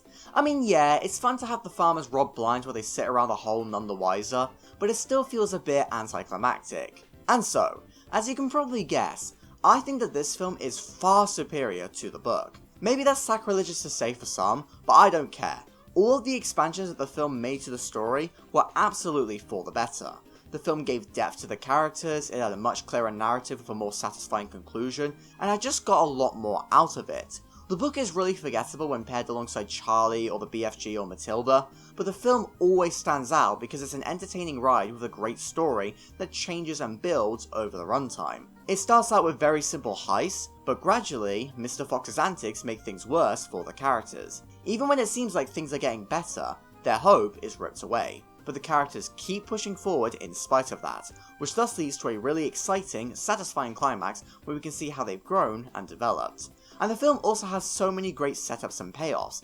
Every scene feels like it's advancing the last, whether it's through plot or character relations. Even a scene which appears to be kinda pointless, like the Whack-Bat scene, still works because 1. The scene is really funny, 2. It shows off a part of Ash's character which is crucial for the whole film, and 3. It's paid off in the climax. Hotbox! There's always something new to latch onto in every scene here, and even though the film has quite a short runtime all things considered, it feels like so much happens here, and that's what makes it such an engaging watch. However, it's the expansions to the characters which is what truly makes the film work for me. In the book, Mr. Fox doesn't really change. His personality kinda remains the same, he's always got a good relationship with his family, even in spite of everything, and he always remains on top. And that's fine, I guess, but I much prefer this iteration of the character, because he's actually given clear flaws. The reason for why he starts hunting chickens again is because he's dealing with a midlife crisis of sorts, a bit like Mr. Incredible in a way, but he doesn't stop to consider the consequences of his actions. Instead, he's so focused and excited by the possibility of reliving his youth that he acts upon irresponsible instincts without hesitation, and he even ropes others, like Carly and Christopherson, into his antics. But the worst thing to come out of his actions is the fact that he basically ruins his family's lives. The farmers get mad and want revenge, and so they shoot off Mr. Fox's tail, dig out the family, uproot the tree, and stake out the hole left behind, thus also forcing all of the other animals underground as well. Fox's actions negatively impacted so many of the other animals, and he's rightfully called out for it. Badger completely cusses him out, and even his loving wife is furious with him. Mrs. Fox in the book always just seems to go along with everything, but here, she actually conflicts with her husband, and is a major factor that leads to Mr. Fox changing and becoming more responsible.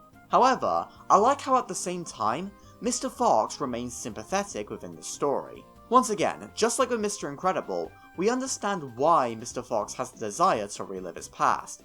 At the moment, he's stuck writing newspaper columns that nobody seems to care much about, yet back when he stole chickens, he felt like he actually meant something. He felt like he had a purpose. Whereas now, he feels like he's just existing and not living anymore. The stealing brings back his spark somewhat, but it causes so many other issues.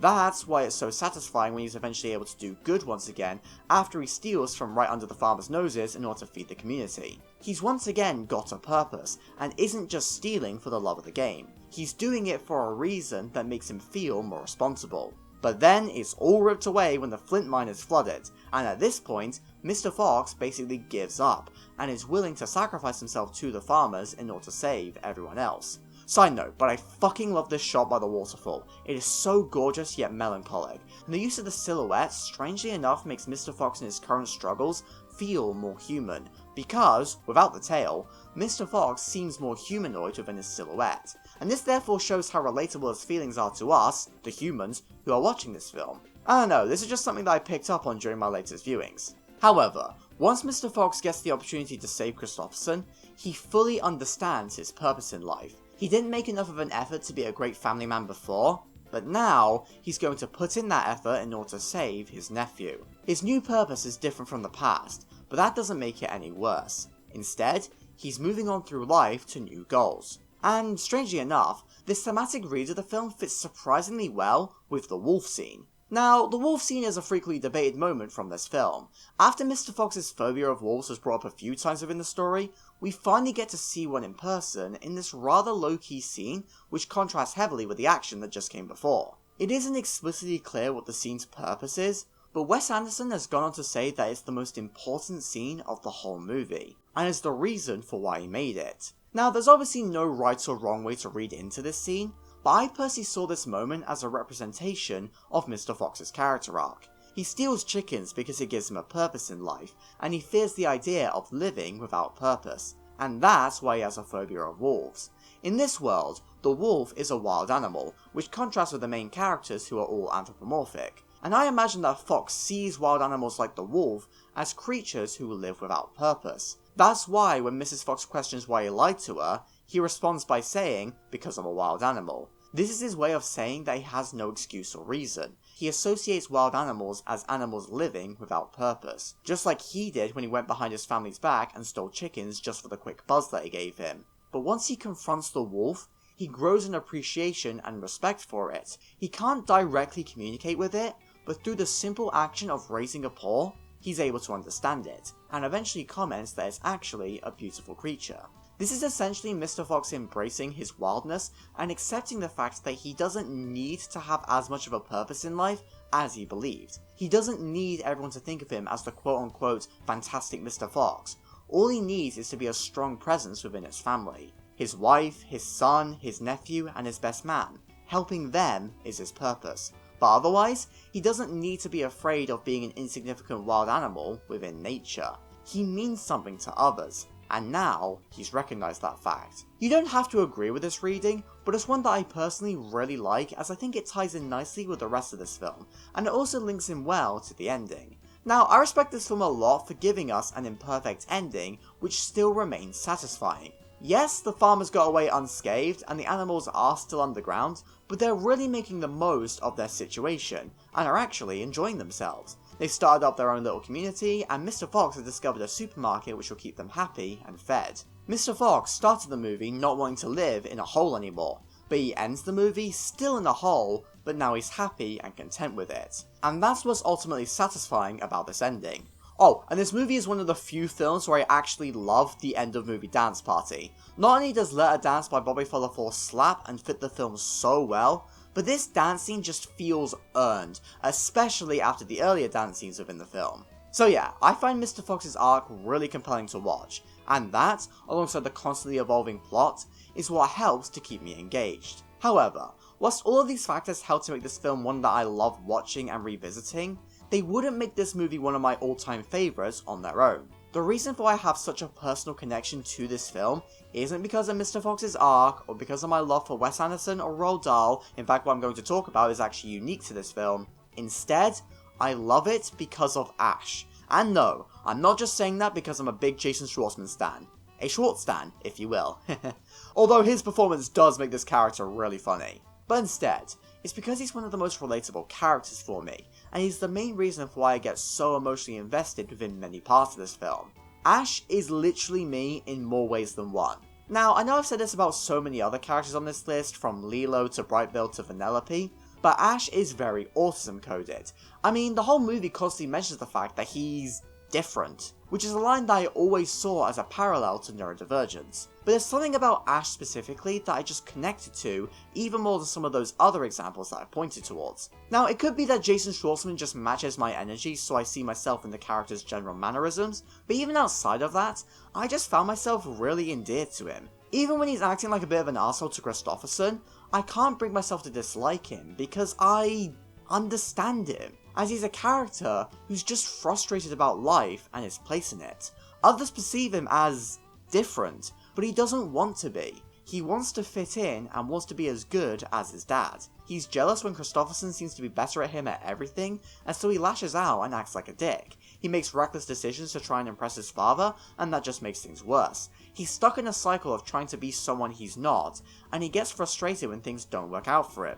He's a flawed kid who has a lot to learn about the world, but he also has a lot to learn about himself. He's someone who is different, but he doesn't want to be, and his frustrations with himself and others manifest into a grumpy attitude. But by the end, he learns to embrace himself and his skills, and that incentivizes him to apologize to Christopherson, who he's hurt throughout the film. And he uses this moment as a way to open up about his issues. He accepts the fact that he's different, and he owns up to how grumpy he's been. And I think that's why I connected to him so much. In the past, my frustrations with being different often manifested into grumpiness and a kind of snarky attitude. On a bad day, I basically was Ash, but I've since tried to move past these old ways, and I like to think that I'm a lot less grumpy nowadays. But because of how I used to act, I really found myself connecting with Ash's arc of learning to embrace himself and not letting his frustrations or insecurities turn into a bad attitude. But the main reason why I love Ash's storyline within this film is because of this scene where Mr. Fox has a heart-to-heart with him before a sacrifice attempt. In this scene, Mr. Fox tells Ash the story of when he first learns that he was going to have a cub, and he ends the speech with this simple line. Ash, I'm so glad he was you. It's not your fault. It's mine. Ash's insecurities and frustrations have come about because of his feelings of inferiority. It's one thing having bullies at school pick on him for being smaller, but it's another thing to feel inferior because your talents are not recognized by your own father. That's why Ash constantly feels the need to prove himself. He doesn't want to be seen as different and lesser from his father, and instead wants to be an athlete. Yet, in this moment, Mr. Fox makes it known to Ash that he has nothing to prove to him. Ash will always be special in Mr. Fox's life, and he learns that he shouldn't have to compare himself to someone else in order to be happy. He may be different, but that's okay, and he realizes this thanks to the support from his father. Speaking of which, this scene also adds a lot to Mr. Fox's arc, as it's great to see him own up to his parenting mistakes as he apologizes to Ash for not being supportive enough, as his lack of support was the reason for Ash's current insecurities. It's a really beautiful, touching moment for both characters, and it does legitimately make me tear up, I won't lie. It's just a powerful moment between father and son, where the father accepts his mistakes and the son realizes that he doesn't need to be someone that he's not. It's no coincidence that after this moment, Ash has a lot more confidence and a much better attitude, and it is so satisfying to see him pull off his athletic stunts at the end, and it's made even better when Mr. Fox reaffirms to Ash that he is an athlete. This support from Ash's father was exactly what he needed to hear after he spent his whole life looking up to him. Ash has gotten over his insecurities of feeling different, and is now embracing himself for who he is, and is thus much better off for it. And this parallels the kind of growth that I've had. The more that I've embraced myself and my quirks without worrying about how different it makes me, the happier and less grumpy that I've become. I know Ash's story may seem like a really simple character arc, I mean it is only the side story after all, but something about it just hit me really hard and is a major factor which contributes to me loving this movie as much as I do. So overall, I love Fantastic Mr. Fox for not only its entertainment value, but also for its understated emotional depth, and that second point is the reason for why this is actually my favourite Wes Anderson movie. He's made other emotional films too, but this was the one which hit me the hardest on a personal level. The characters are compelling and have emotionally powerful moments, but they're also lovable and a ton of fun to watch, and that point can extend to the rest of the movie as well. It's so easy for me to love this film, and I always fall back in love with it on every rewatch. It is one of my favourite movies because it makes me feel a lot of joy, and I connect to so many parts of it. Maybe it's bold to rank this film above Spirited Away and whatnot, but I honestly can't help it. I cussing adore this movie with all my heart. 2009 had a damn good nominee selection, and I do still love Up, but I personally wish that this was the film which won the Oscar. But hey, at least Wes Anderson went on to win an Oscar for a completely different Roald Dahl adaptation later on. Rakakuni! What? Rakakuni! Throughout these recent segments, I have consistently brought up the fact that the current films I'm discussing are some of my favourites of all time. In fact, the last 3 are so good that I'd actually put them in my personal top 20. But now, we are covering the films which I would put in my current top 10. Yes, I love these last two films that much, and would happily put them on the same tier as the likes of Whiplash, 12 Angry Men, and Parasite. These movies just mean so much to me, and their impact can be felt even when I'm not watching the film. They've inspired and encouraged me in life, and I owe them a lot. And with that being said, the film that's just barely missing the top spot for this list is my personal favourite Best Animated Feature winner, Ratatouille. My goodness, this film is just one of the most uplifting, inspirational, beautiful, heartwarming, wonderful, amazing films I have ever seen, and it most definitely appeals to what I love seeing the most from films. The truth is, many of my favourite movies follow a similar kind of pattern. Ed Wood, Whiplash, Whisper of the Heart, and Kiki's Delivery Service are all in my top 10 as well, and whilst they may initially appear to be very different, as they all have different styles which cover different genres from different time periods, the core ideas of them are nonetheless still surprisingly linked, as they are all about the struggles of pursuing your passions. Ed Wood is all about a filmmaker trying to make a name for himself in the industry, Whiplash is about a drummer who pushes himself too far to the point that he begins to suffer, Whisper of the Heart is about a writer who's trying to push their skills further whilst dealing with the struggles of starting out and making mistakes, Kiki's Delivery Service is about a witch who loves flying but begins to get burnt out from it after she works too hard, and Ratatouille is about a chef who's forced to overcome adversity in order to get the chance to fulfill their passion. And when I describe all the films like that, they really don't seem so different anymore, do they? They all feature ideas related to art and passion and the struggles of making a name for yourself in a harsh world. It's a story idea which I massively connect to as an artist myself.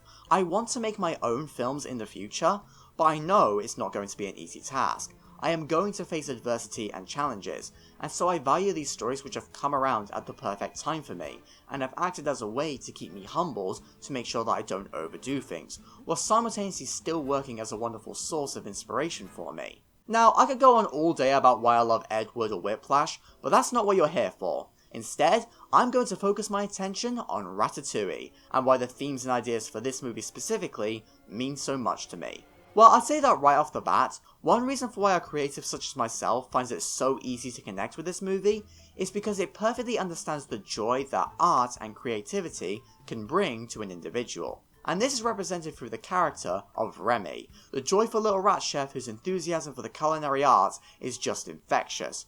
Right from the get-go, we are clearly shown just how excited the idea of cooking makes Remy feel. He's always got a million ideas racing through his head at once, and his energy is such a joy to watch, and you can also very clearly see how much he values the wise words of Chef Gusteau, especially his main message, anyone can cook. And whilst Remy does face hardships throughout this movie, he never loses his passion.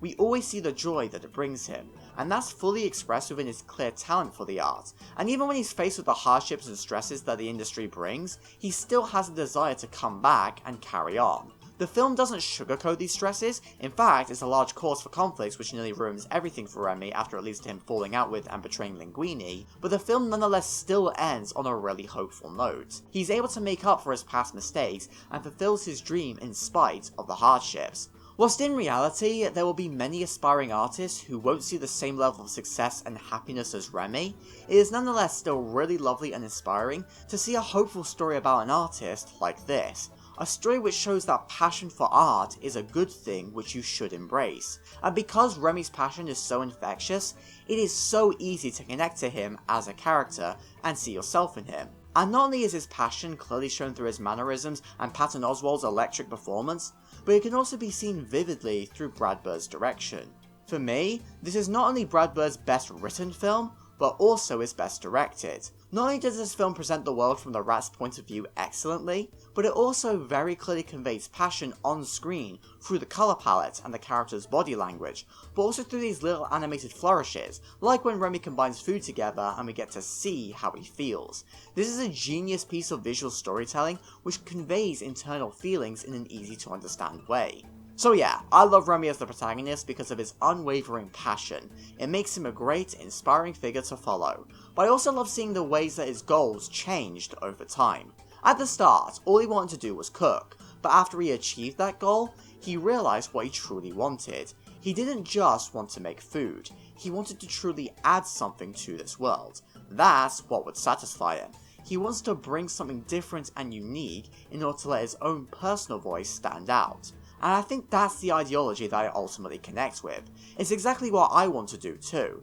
I want to create something meaningful that will benefit at least someone in the world. And it was great to see this movie give us an inspiring example of someone who is able to create something truly special, which meant a lot to one person. But alongside being easy to see yourself in, another reason for why Remy is such an inspiring character for me is because he reflects another idea of the film which I've only recently noticed. This idea of classism.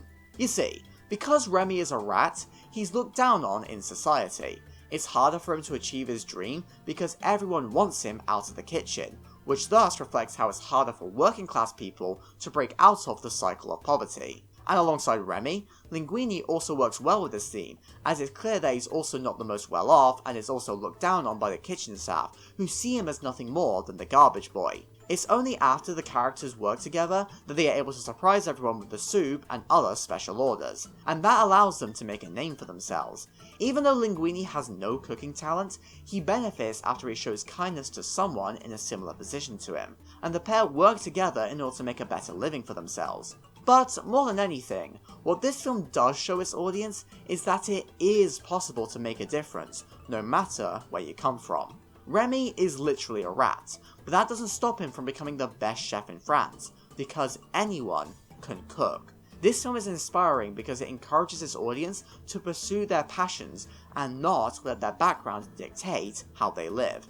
There's always the chance that they'll be able to make a name for themselves in spite of where they come from. But the film does still show that it won't be easy, especially when there's assholes like Skinner roaming around. Now, I want to quickly give a defense for Skinner. He's often the thing that people criticize this movie for the most, but I personally think that he's a brilliant inclusion. Not only is he hilarious and played to perfection by the late great Ian Holm, but he also shows us the negative side of art. Instead of being a genuine creative like Gusteau who wants to show the world his passion, he's a shrewd businessman who has no moral issue with capitalizing off of his dead friend's image in order to sell gross frozen food products. It's honestly quite disgusting to see, and it really does show how art can be tainted. Oh, and side note, I think it's fair to say that the implications of this plotline went right over all our heads as kids. And this shows to me that just like The Incredibles, Ratatouille is a very mature movie which feels tailor-made to the adults more than the kids. And I respect it for that. And I also think that this is the reason for why this movie feels like it's only becoming more popular and beloved each year,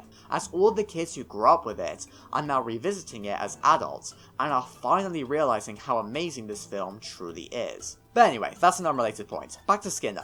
Another evil thing that he does within this film is kidnap Remy, so that he can use him as a slave in order to make more frozen foods. And this plotline once again reflects the class messages, as you could say that Remy will end up becoming a slave to the system in this moment. And I think that it was important for the film to highlight this. For as optimistic as the story is, it isn't afraid to highlight issues around the exploitation of talent, and how it can be easy to find yourself trapped in this cycle of misery. It's a realistic struggle baked into a nice story, and I think that it made for a good contrast which is worth keeping in mind as you watch. But to go alongside this real issue, the film also shows us that the best way to avoid this outcome is to have a good support network. In this film's case, Remy got out of this jam with Skinner thanks to help from his family, and he's able to continue his passion thanks to the support of Linguini. Remy couldn't have made it as far as he did on his own. Those around him played a vital role in where he's currently at, and I think that this fact is true for a lot of people and is absolutely worth highlighting. Most stories about artists are solely focused on the artist, but those around an individual are just as important, and I think that this film highlights that well. In fact, seeing as I'm talking about those around Remy, I may as well discuss some of them too. So, first up, Emile is precious. We all need someone like him in our lives. He may not fully understand Remy, but he supports and loves him nonetheless, and that clearly means so much to Remy. Conversely, Remy's dad is a lot harsher. He very much represents the kind of stubborn parental figure that you often see within artist stories, but I nonetheless liked his arc where he grew to understand Remy's passions. He got to see firsthand how much cooking meant to his son, and it was great to see him understand what Remy meant when he declared that change is nature. Remy aims to do something different for the world, and he does this by befriending a human and rising through the ranks. It was a bold risk which paid off, and his dad respected his guts, and understood that it was important to show support in order to keep him going and set a positive example for the future. He may have started out quite strict, but he very clearly does care for his son, and I thought that he was a great inclusion to the story. And as for the humans, Linguini is a brilliant contrast with Remy. Whilst Remy is an intelligent chef, Linguini is an idiot whose cooking skills are worse than your average uni student. But that's what makes the pair such a fun duo. It was unique to make it so the characters can't explicitly communicate with each other, which thus represents the different worlds and cultures that they come from, and I like how they still develop a friendship in spite of that, and become a great team. And the pulling hair shenanigans is such a wild, ludicrous idea which I'm surprised got past the pitch stage, but I bloody love it for its absurdism, and the comedy that it creates throughout the film is brilliant, as we see Linguini bumble around whilst Remy navigates him through the kitchen like a puppet. It's ridiculous, but so much fun. But to contrast the more chaotic Linguini, we've also got Colette, who works as the perfect middle ground between Skinner's corporate products and Remy's passionate art. Whilst Colette definitely does care about the culinary arts, she's very much stuck following the recipes to the letter. She's unwilling to experiment and is kinda trapped in what she's already used to doing. She's damn good at what she does, but she doesn't really express herself as much as Remy does. However, you can understand why she's like this. There's a whole scene where she calls out the patriarchy and how it's difficult for a woman like her to succeed in the culinary business, so it thus becomes understandable why she feels the need to stick to what's known rather than ruffling feathers and making changes. But I think that's what makes her a great contrast to Remy. Both Remy and Colette face adversity in the kitchen for different reasons, but Remy has nothing to lose and is thus willing to experiment and express himself. And thanks to his positive influence, Colette eventually does the same, and she's arguably much better off for it. She becomes a lot lighter and less aggressive as the film progresses, and she begins to make a genuine connection to Linguini, who's someone who actually respects her and her skills. She feels more comfortable as her own chef, and it's clear that Remy's influence meant a lot to her. And that can most clearly be seen when she thinks about him after she is reminded of Gusteau's message.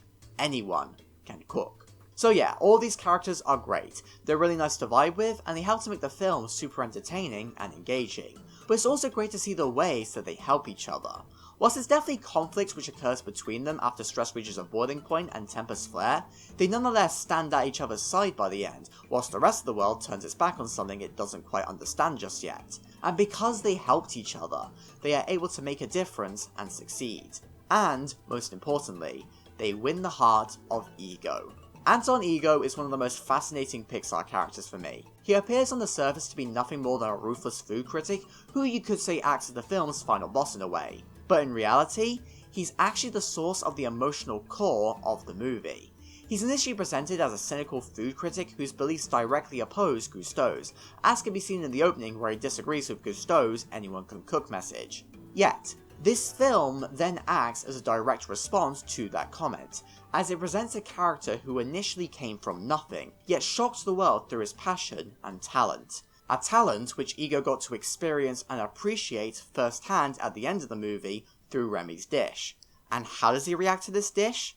He's reminded of a happy moment with his mother, and a simple moment of humanity shines through this normally heartless critic, as he drops his pen in disbelief, thus symbolising how he's no longer the critic in this moment, but rather a diner enjoying his meal. He legitimately feels happy because this simple ratatouille recipe brought back happy memories from his childhood, and that clearly left a massive impact on him. And that's why this moment is so good and makes me cry. It's the perfect representation of the impact that art can have on a person, and it's a masterful payoff to what Remy's skills have been building up towards. It's a phenomenal scene, and let's be honest with ourselves, you all know why it's phenomenal. It's famous for a damn good reason, and it's the perfect climax to this film. But the emotional resolution with Ego doesn't end there, as it also extends to his monologue, which is one of my personal favourite monologues out there for many reasons. This monologue is able to show just how much of an impact that Remy's art has left on Ego, as the meal forces him to confront his own life and the world as a whole. And that's where he finally understands Gusteau's message, which he was previously cynical towards. Now, I've repeated the phrase "anyone can cook" many times within this segment, without actually explaining what it means. because it takes up until this point in the film for Ego to understand it and thus make it clear to the audience. He realizes that not everyone can become a great artist, but a great artist like Remy can come from anywhere. Anyone can cook, no matter your background or history or anything like that. And Ego's realization really drives home the inspirational message of the film, and it is so great to hear. But the other reason for why I love this monologue is because I found myself connecting to parts of it in a strangely personal way. The thing is, whilst I'm not a professional by any means, I would personally call myself a critic. And so, I've actually started to see myself in the critic character of Ego. And because of this, I often find myself coming back to what it is that he has to say at the end of this film. He mentions that critics thrive off negativity, which is fun to write about, but he acknowledges that the average piece of junk still has more effort put into it than any criticism designating it so. Criticism is good, but there's always an issue of entitlement within certain critics, as they act like they can do better. But the truth is, art is hard, and what's truly important is where their effort and passion was put into it. And this is something that I've started to take into consideration nowadays when I review movies.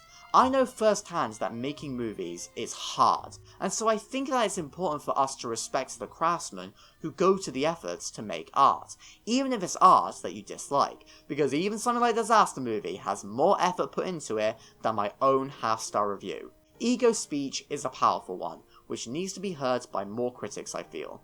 So yeah, I'd argue that Ego is actually the emotional core of this movie, as he's the thing that drives the most important themes and ideas. And many of the most impactful scenes from this film feature him in some way, and I think that this point can best be reflected in the ending.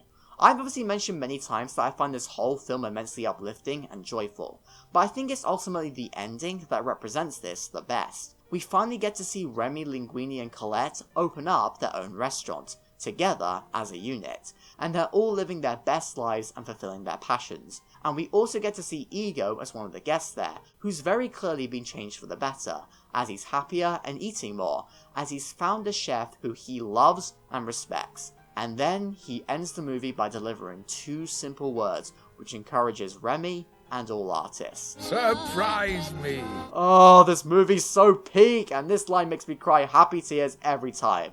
I am just in love with so much of this movie, and it really does mean a lot to me. Its themes and ideas are exactly what I need to see in life, and it's just great to see a film so unapologetically inspiring and feel good. It's yet another perfect example of a comfort movie for me, and it's one which I always return to if I'm ever dealing with insecurities about whether I'm able to make something that people will actually care about.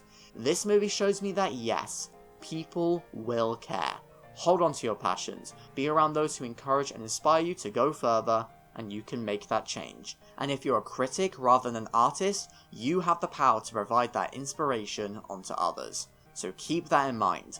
Be the positive change for someone. Don't be the thing which ruins their passion and joy. Because ultimately, if they put effort into something, that is worth so much. So overall, Ratatouille is a masterpiece in every way. It's perfectly paced with gorgeous direction and wonderful music, especially the Le Festin track, and they help to make the film a great watch with so many moments that inspire feelings of awe and majesty, as evident in the scenes where Paris is first revealed or the aforementioned Le Festin montage. But for as good as the presentation of this movie is, it's ultimately the themes and emotions that I connect to the most. This is one of the most important movies in my life at the moment, and I will continue to revisit it many times in the future, as I owe it so much. I have no issue with calling this one of my favourite films of all time. But it's not quite my absolute favourite, and if you know me personally, or have been following this channel for a while now, then you probably already knew what the number one spot was, before I even started this ranking.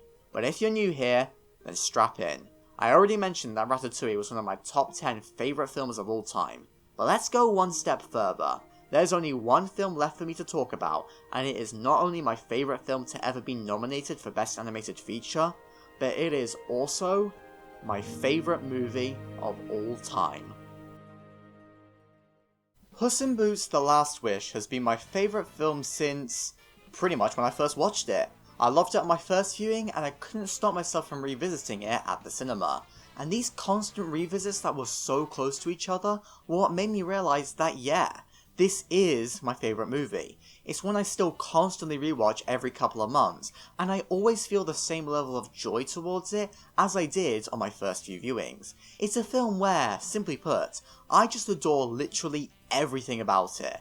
In fact, I love it so much that I have absolutely no idea how to approach the segment. Trust me, I could talk about this movie for hours if you let me. I never back down from an opportunity to gush about it. Hell, I even gushed about it during an interview I had to do in order to get into my current university. The interviewer asked me what my favourite movie was, and I then proceeded to gush about The Last Wish as a response. So I like to think that my love for this movie got me into university, so I guess I owe it that. But anyway, seeing as I've got no idea how to approach my discussion for this segment, I may as well just start by listing off the things that I love about it. First of all, I think that technically, this film is masterful. It has hands down my favourite visuals from CG animation, and yes, I will go there. Sure, Spider-Verse may be more impressive, but I like the look of The Last Wish a lot more. This painterly, storybook aesthetic just personally appeals to me more than the equally excellent Spider-Verse comic style, and I also personally prefer the genre of action which is being presented within the visuals here. Instead of being a superhero story, The Last Wish is very clearly inspired by classic swashbucklers and spaghetti westerns, and the influences of classic cinema shine through the visuals of this film, in both the simpler scenes as well as the action scenes, and that's something that I found really cool. In fact, the direction and cinematography as a whole is phenomenal here. The use of drop frames really enhances the action, and the camera is always placed in the perfect position to get you feeling immersed and excited in every scene. This movie truly is a spectacle, and that's largely the reason why I return to the cinemas so many times to rewatch it. It doesn't require a big screen to be enjoyable, but it definitely enhances the experience. If it is ever reshown in any local cinema to me, I am dropping everything in order to go. But alongside the immersive direction within the action, there are also so many 10 out of 10 shots that can be seen throughout the runtime. There's so many in fact that I can't even pick a favourite shot, as there's so many good ones. But at the moment, I think this one may be my favourite. It's so ominous with death present within Puss's terrified eyes, and the blood really enhances the moment and greatly changes the tone of the story moving forward. Speaking of which, this film balances its tone so well. On the one hand, it's a largely comedic adventure with crazy set pieces and some goofy villains and whatnot. Yet at the same time, the film isn't afraid to be more serious. It knows when to slow down and when to restrain itself. When the horror elements of the story are brought to the forefront, the film treats it with the appropriate seriousness. But the different tones of the film never clash with one another in a way that feels inappropriate. Instead, the tonal clashes are used to make moments more impactful. The sudden change from the light-hearted, exciting opening to the dark, terrifying encounter with death in the tavern is what makes the moment so impactful. The sudden dark direction that the story takes reflects how sudden the danger feels for Puss, and this effect is used throughout the film, primarily whenever death rocks up. Because most of the film is so light-hearted and comedic, these darker moments stand out to me a lot more, and thus become more impactful. And in turn, whenever we return to the light, it feels more comforting. That's why a character as light and joyful as Polito is such a great addition to the cast within the context of this story, but we'll get around to the characters later. So yeah, this film looks amazing and it balances its tone super well, but another thing that it balances well is its structure. You see, this film has a lot of characters. In fact, there is a grand total of 9 main characters who all factor into this story somewhat. And for a lesser movie, this would naturally lead to an overstuffed script where half the characters have nothing to do and the overall product feels like a mess. I mean, just think about all those Spider-Man movies which feel the need to cram in multiple villains who definitely don't have equal screen time within the same narrative. The Last Wish, however, doesn't fall into this pitfall, and instead, it balances out its characters really well. And one reason why the large ensemble works is because of the size of the cast makes narrative sense. If the wishing star existed in real life, there would be multiple groups of people who would attempt to go after it, so seeing these different parties meet up and fight over the course of the adventure makes perfect narrative sense, which thus helps to prevent the characters from feeling pointless. And alongside that, each party is very distinct from one another, which thus helps to make all of their scenes stand out. And, most importantly, the characters are interesting because they all develop and change over time. Well, all except one changes. Whilst Big Jack Horner is the character who arguably has the least direct tie to the rest of the cast, his presence still adds so much to the narrative.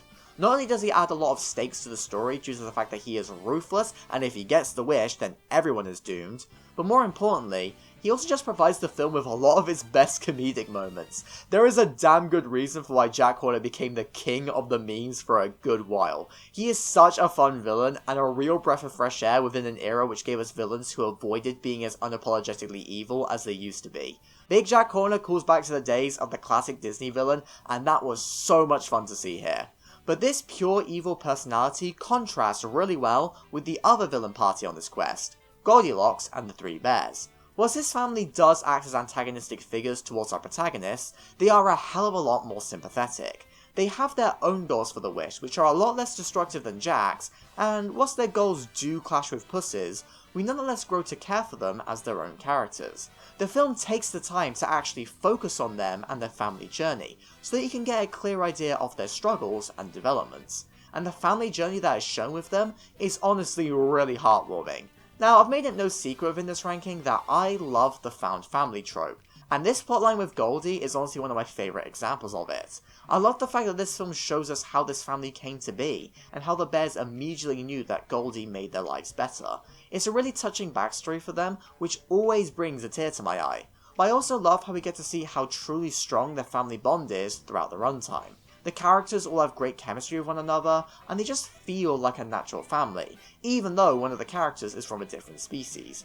And that's why it's so heartbreaking when Goldie betrays her family.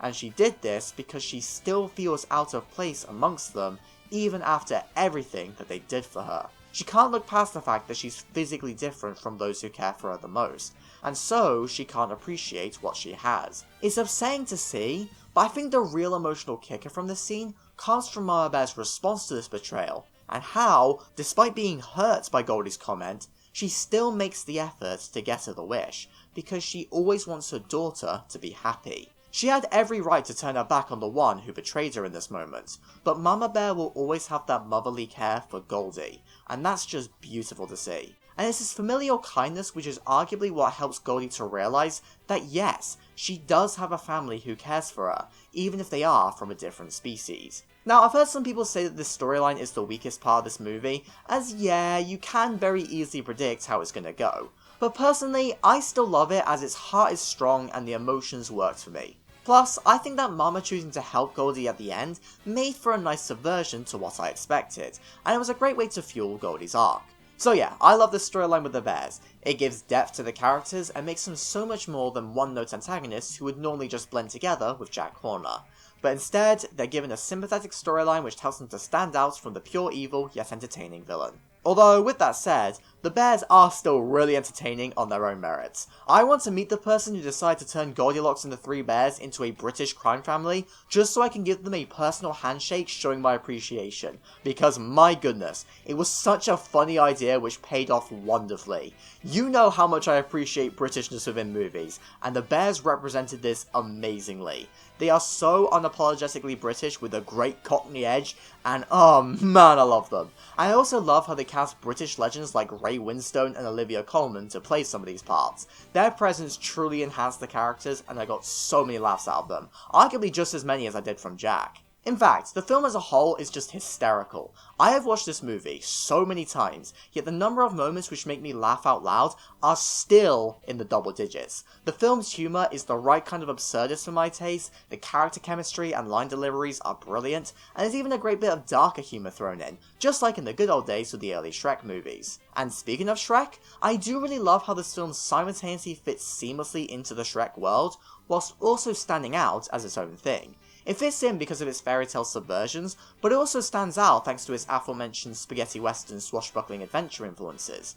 It fits within the world, but aesthetically feels unique. So yeah, it's clear that I think that this is a fun, stylish movie with a lot of heart, and if this movie was just everything that I already spoke about, I would already say that I love it. But I haven't even discussed the real meat and bones of this film, and that's Puss in Boots himself, who goes through one of my all-time favourite character arcs. Puss's basic arc within this film is that he needs to learn how to value his life. He's wasted 8 of his 9 lives and is close to death. Literally. Yet, in his attempt to gain more lives through the wishing star, Puss inadvertently confronts the flaws within himself. His biggest issue isn't the fact that he's on his last life, but rather the fact that he's been wasting his other lives through his recklessness and arrogance. Whilst Puss has always been a likeable, endearing, heroic character who, as I said in the Shrek 2 segment, I always looked up to as a kid, he is still heavily flawed, and this film directly shines a light on these flaws. Puss always acts as this lone hero type, but in this journey, he comes to terms with the fact that he is lonely deep down. Sure, he's made friends, but very few have left truly meaningful connections. Even Shrek isn't anywhere to be seen here, thus implying that Puss probably abandoned the swamp and fell back into this unhealthy cycle of loneliness. And the one character who we did deeply care for and could have potentially had a future with was abandoned by Puss in a moment of weakness, which thus soured their relationship. And when new faces like Polito try to form a closer bond to Puss, he rejects them due to the fact that he's stuck in his old ways of walking alone. But alongside confronting his inherent loneliness, Puss also comes face to face with his own fears. Whilst he may act like our favourite fearless hero, he still gets scared just like everyone else does. But because he bottles up his emotions, these fears come out stronger for him, and all of his growing fears and anxieties are perfectly distilled within the character of Death, as it takes a literal brush with death for Puss to be humbled by his fears for the first time in his life. At first, this brush with death causes Puss to give up and accept his mortality, but then he makes the effort to try and go against it. But in his attempt to go against his own mortality and find new lives, he begins to discover the real meaning of life, as he finds new faces to connect to. And I mean really connect to. Puss most likely assumed that his relationship with Kitty Softpaws was over, yet as they journey together, the old spark between them begins to rekindle, and they actually grow to care for one another once again. And alongside that, Puss begins to value Polito more and more in his life, especially after Polito helps him to confront his fears. And oh boy, we'll get back to this scene. As Puss travels through the dark forest in an attempt to get his wish, he finds the real thing that he's been looking for. Companionship, and a reason to live. He's not just existing as a figure who fights bad guys in front of an adoring crowd, as instead, he now has people who he deeply cares for, and that's what makes him want to live and appreciate what he's currently got, rather than squandering it away in a last-ditch effort for an extended yet meaningless life. And I think that this character journey is made even stronger once we look at the other characters who have been impacted by Puss during this time. Kitty Softpaws has her own arc within this film which runs parallel to Puss's. She has to learn to trust others, specifically Puss, more even after her rocky past. She does have perfectly valid reasons to have trust issues, as she has had a tough life filled with betrayal, and I like how this film respects this mindset, unlike Raya, but it's nonetheless still really nice to see her trust and care for Puss once again, after he grows up and develops. Kitty has and always will be smarter and more mature than Puss, but that doesn't mean that Puss can't grow and mature, and that's exactly what he does here, and Kitty takes notice.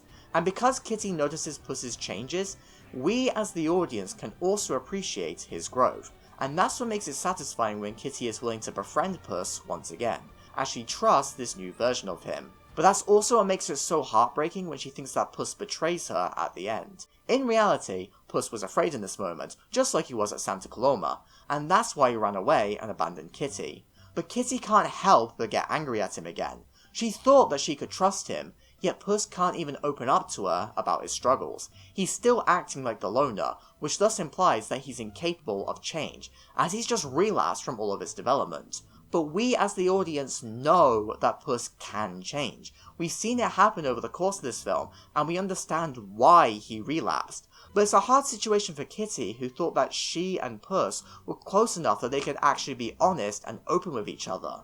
Yet Puss can't seem to do that. However, once again, we know that Puss can be open about his feelings, and this came about thanks to the figure who is the most substantial reason for why Puss and Kitty were successfully able to change and develop over the course of this film.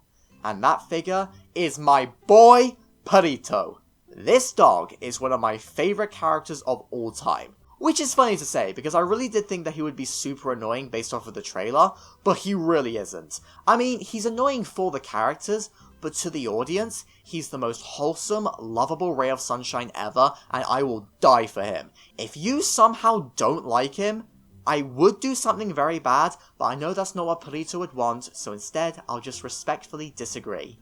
Begrudgingly. But anyway, the reason for why Polito is crucial to the development of the other characters is because his optimism about life, which came about even in spite of his own brutal, tragic, horrible past, works so well as a contrast to Puss and Kitty's cynicism. His kindness and purity rubs off on the characters, which thus causes them to lower their guards somewhat. And that's what makes it easier for them to reconnect. And when Puss is tormented by death once again to the point that he ends up suffering from a panic attack, it's Polito who's the one who comes by to comfort him. He doesn't say a word, and instead quietly places his head on Puss's chest in order to help him calm down. He's acting as the caring presence that Puss never really had in his life. And this scene, oh man, it's gotta be one of my top 10 favourite scenes in film. It is astoundingly beautiful, very realistic, and the emotional impact that it leaves on the audience cannot be understated. I cry at this scene every time I watch it, and it still deserves your attention and appreciation, even after all of the realistic panic attack memes. Nothing can understate how raw and powerful this moment truly is, and how perfectly it fits in with all the characters. This scene is what directly allows Puss to feel comfortable with opening up about his issues to Polito, and it most definitely contributed to Puss finally realizing who it is who he truly values in his life. Kitty is the one who means the most to him, and he now comes to terms with his regrets over his past actions with her. And Polito is the kind of friend that everyone needs, and Puss now knows this. This whole sequence is just perfect. I don't think my words can ever truly convey how much I adore this moment. But it's not just the positive influences of Kitty and Polito who aid Puss's arc, as there's also one of my favourite villains of all time, Death. And yes, I do class him as a villain, because his goal of killing Puss whilst he's still alive is malicious and directly goes against the rules of the Grim Reaper. He was not just doing his job, he was breaking the rules in order to fulfill his own personal vendetta, and the film calls him out on that. He's definitely more justified in his actions than Jack Horner, but he's still villainous in his own way. But anywho, the main reason for why he's such a good villain is not just because he's sick as fuck with a peak character design and a genuinely terrifying presence, but he also works because of how he links in to Puss's arc. As I said before, he represents Puss's fears, and that's why he constantly torments him throughout the runtime. He reminds Puss of his own mortality, and his actions always directly influence where Puss ends up within the story. Death's actions lead Puss to retire, to suffer from a panic attack, and to betray his best friends. Whenever Death appears, he clouds Puss's better judgment, which, in the end, causes Puss to relapse and regress back to his old self, to the annoyance of Kitty. Death represents a very real look into what fear can do to someone in a vulnerable position, and it was genius to manifest these fears within a figure as terrifying as, well, death. Straight up. We are all inherently afraid of death in some capacity, so it makes sense for why it's Puss's biggest fear. But because the film highlights the fear and torment that death causes Puss, it becomes all the more satisfying when Puss is able to stand up to him after completing his arc. Puss is initially tempted to make the wish and get his lives back, but then he reflects on the journey that he's had and all the faces who he grew to care for. He realized how valuable his current life really is, and then when Death taunts him and asks him whether his lives are flashing before his eyes, Puss responds by delivering one of the most satisfying lines I have ever heard in film. No, just one. I'm done running. Fuck yes! This moment is simultaneously able to make me cry and cheer. It is so good and leads in flawlessly to one of the best fight scenes I have ever seen from cinema. It is phenomenal in every way. The direction, the cinematography, the editing, the sound, the music, the animation, the payoff with the gatito blade. It is flawlessly executed and one of the coolest and most satisfying climaxes to any film. Yet for as great as this fight is, I do still like the fact that Puss technically doesn't defeat Death, because that's impossible. Instead, the fight acts as a way for Puss to show Death up front just how much he truly values his life now.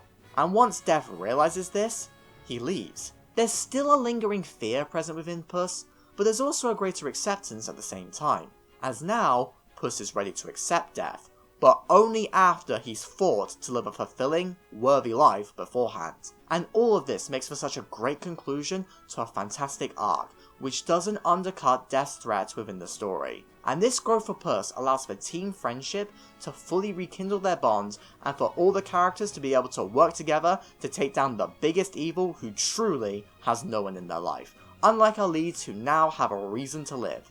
And after Jack Horner's defeated in a funny T2 homage, our favourite characters get to watch the stars, feeling a sense of connection which none of them have ever felt before.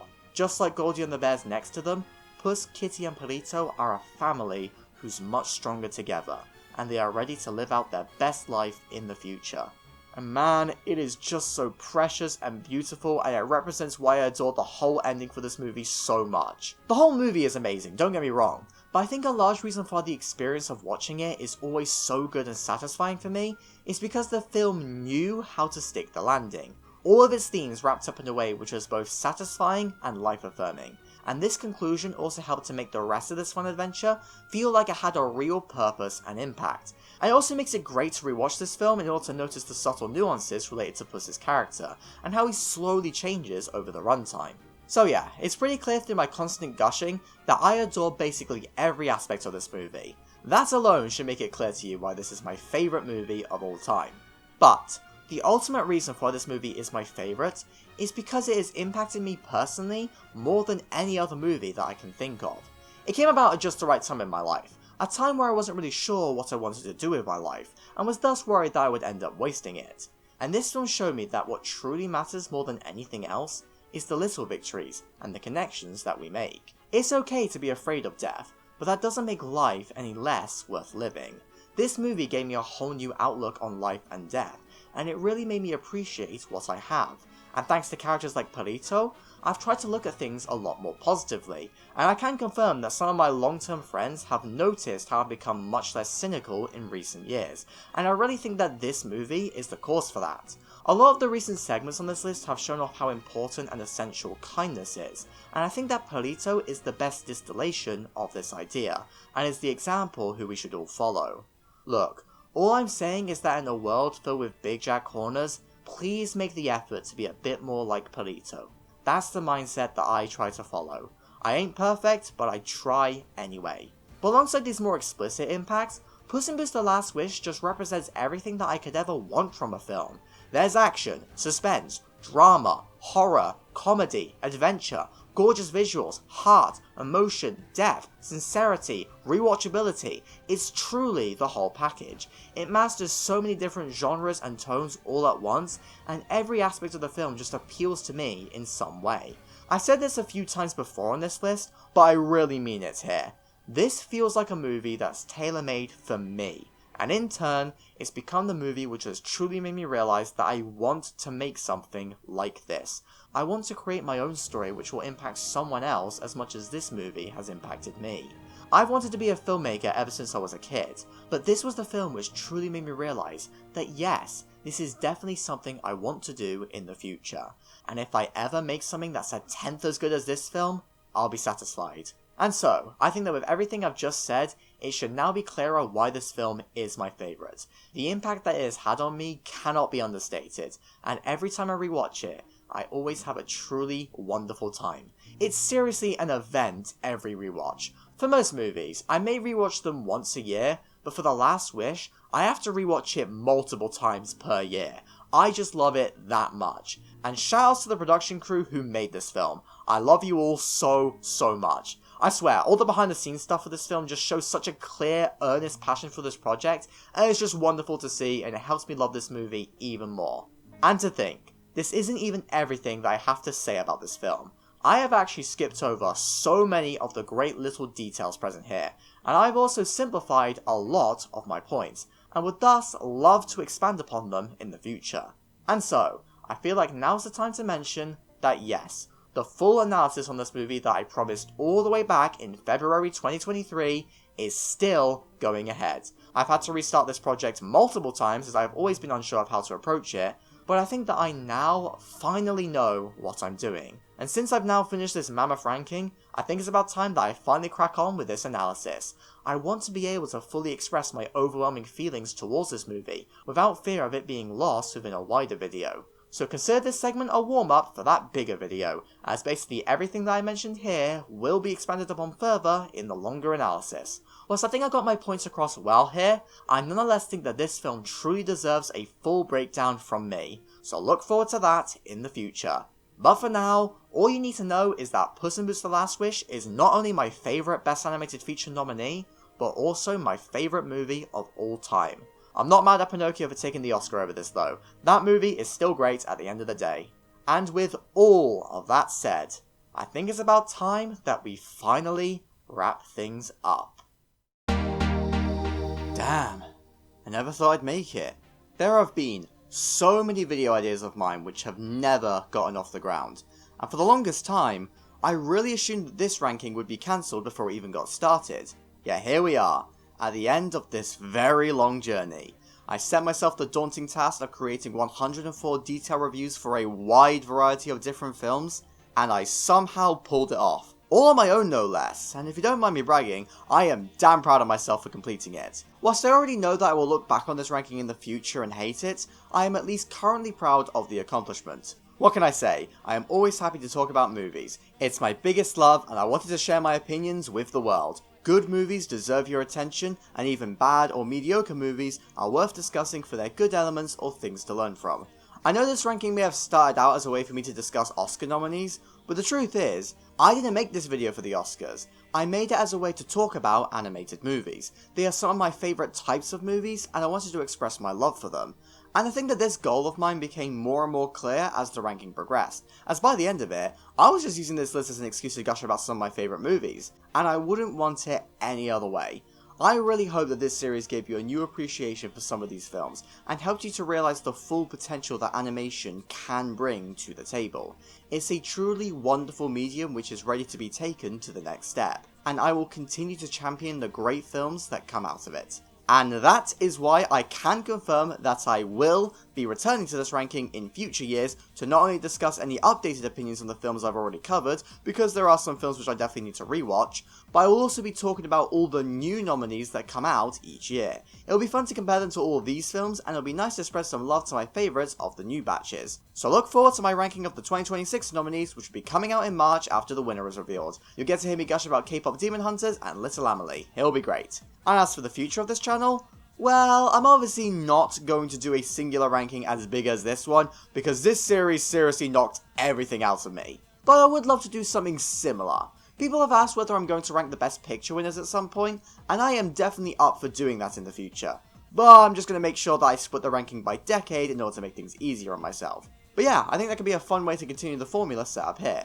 And alongside that, I'll obviously be doing my full detailed analysis on The Last Wish. And there's also a few retrospective series that I've got planned to do at some point, which will cover a wide variety of different films. So stay tuned for that. Whilst this ranking may be done, I'm not going anywhere. I will continue to gush about movies in excruciating detail, because that's what I love.